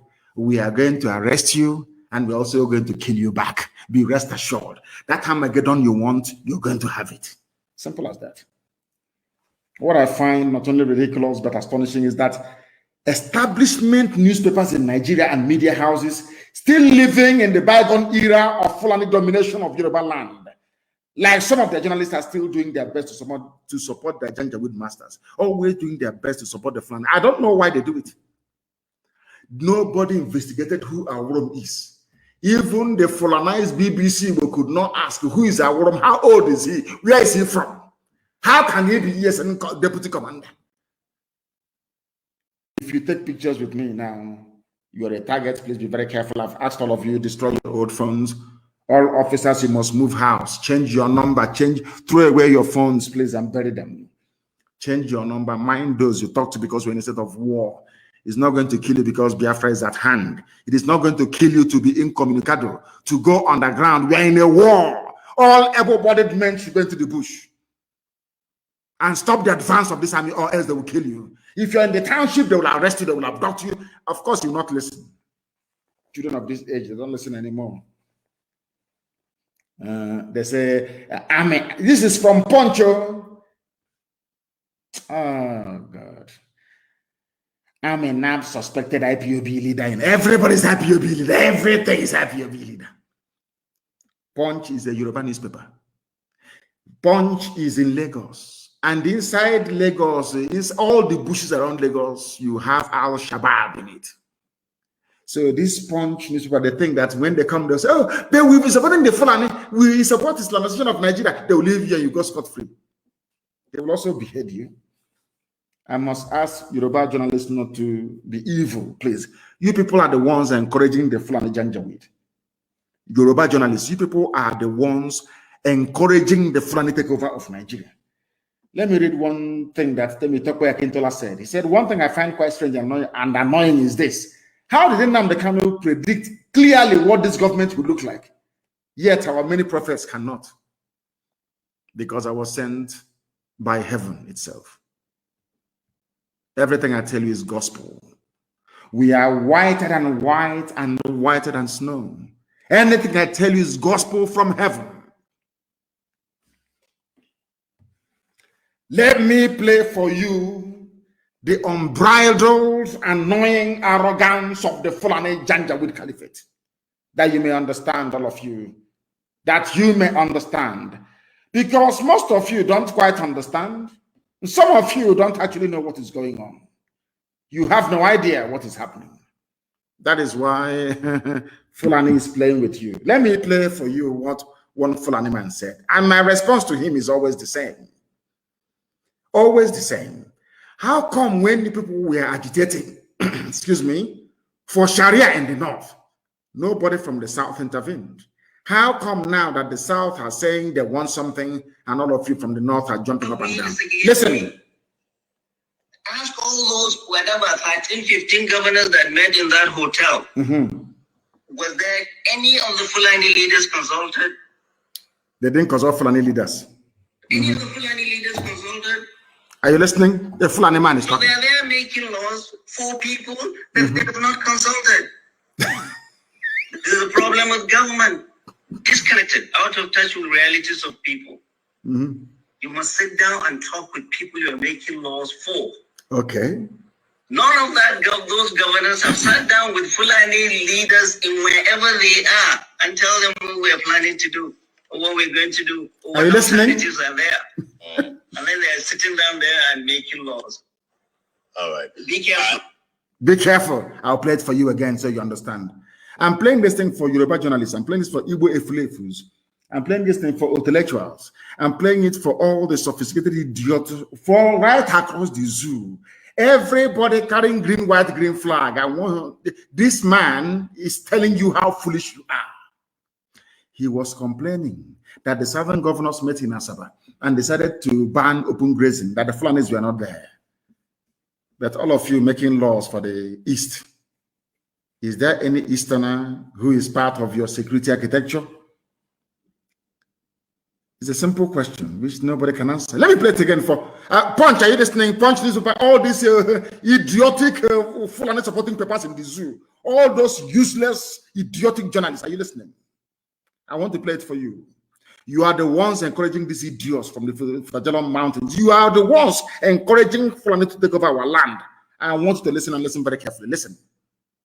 Is that Gandhi said, whatever you do for me without me is against me.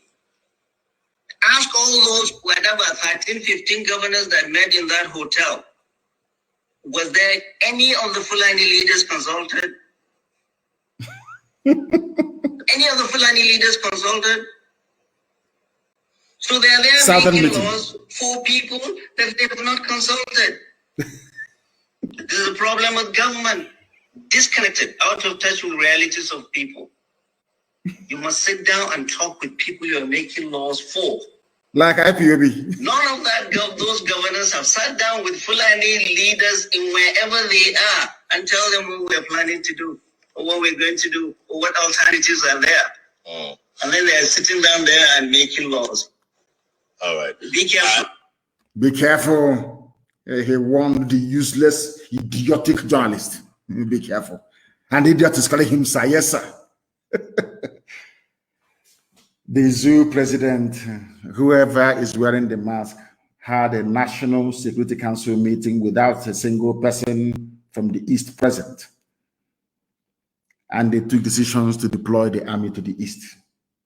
That is how foolish Fulani people are, very jaundiced and selective memory. That's what they have. What does this man mean anyway? He was asking, were there any Fulani leaders among the Southern governors meeting?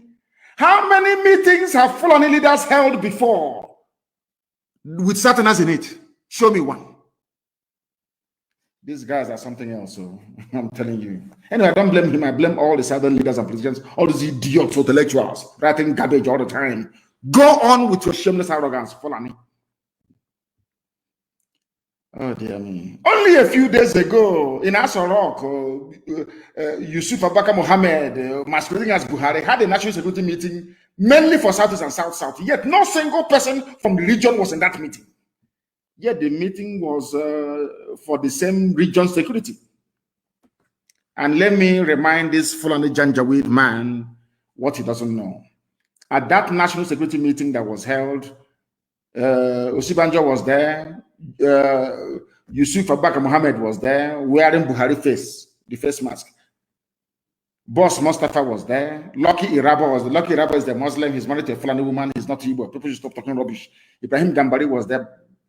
Baba Gana Monguno was there. Abubakar Malami was there. Bashir Salihu Magashi was there. Ibrahim Atahiru was there. Awal Zubairu was there. Usman Al-Khali Baba was there. Yusuf Magaji Bichi was there. Ahmed Rufai Abubakar was there. Not even a single decent Yoruba man is there. It's only Shibajo. They gathered to address insecurity in the Southeast. Yet no Southeasterner was present in that meeting. That meeting was not a solution to the zoo's problem.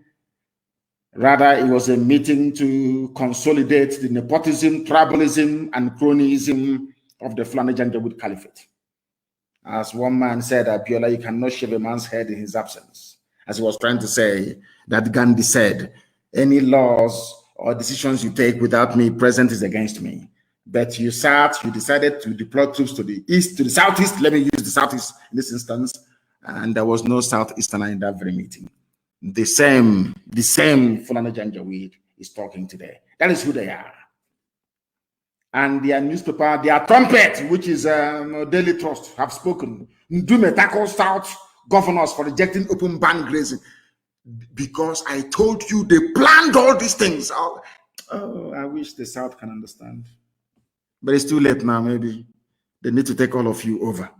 And that is why the zoo must fall. Their mouthpiece is Daily Trust. Have you ever seen or read from Daily Trust, anything antagonistic towards the Janjaweed Caliphate?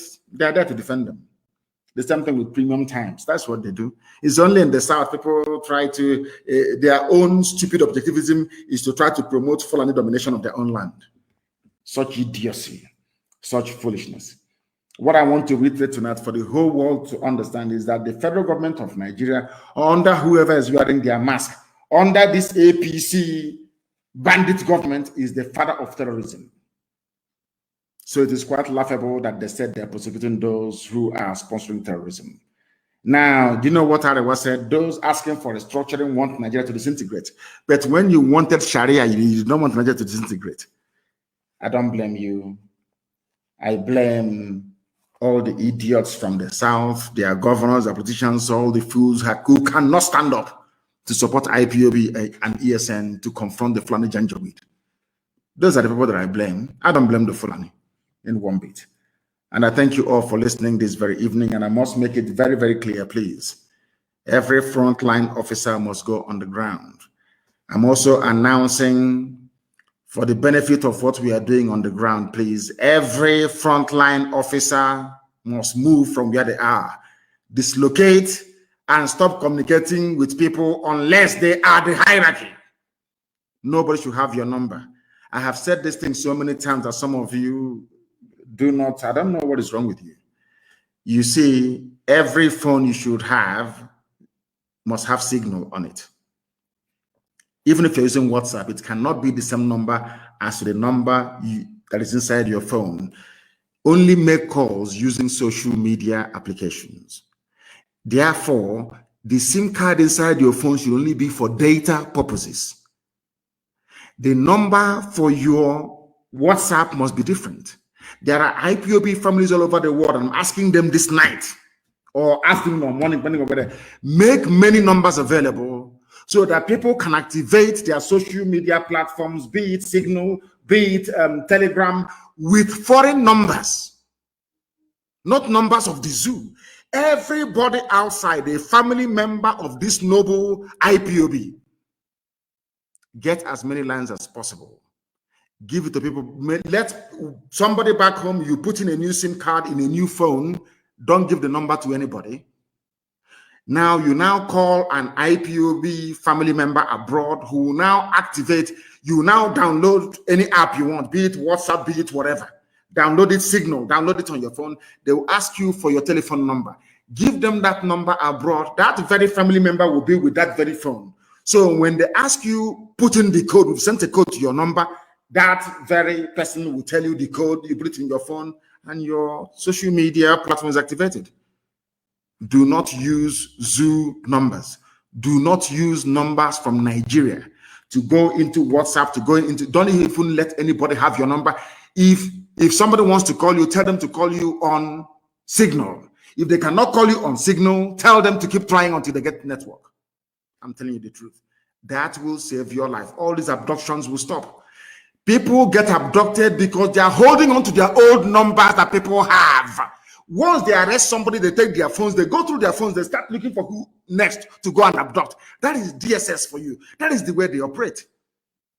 How many times will I tell you this? Please. And all of you must, all the big heavy hitters, all the big officers must move homes. Relocate your families and let nobody know where you are. And if you're going to save the number of a family member, please use a nickname. Don't write that person's name again. And for all you saboteurs, you can see how it's going, isn't it? They are falling already. It's not everything you announce live on air. I thank you all for listening this very evening, morning, noon, or night, depending on where you are. And I must reiterate with every clarity and sense of purpose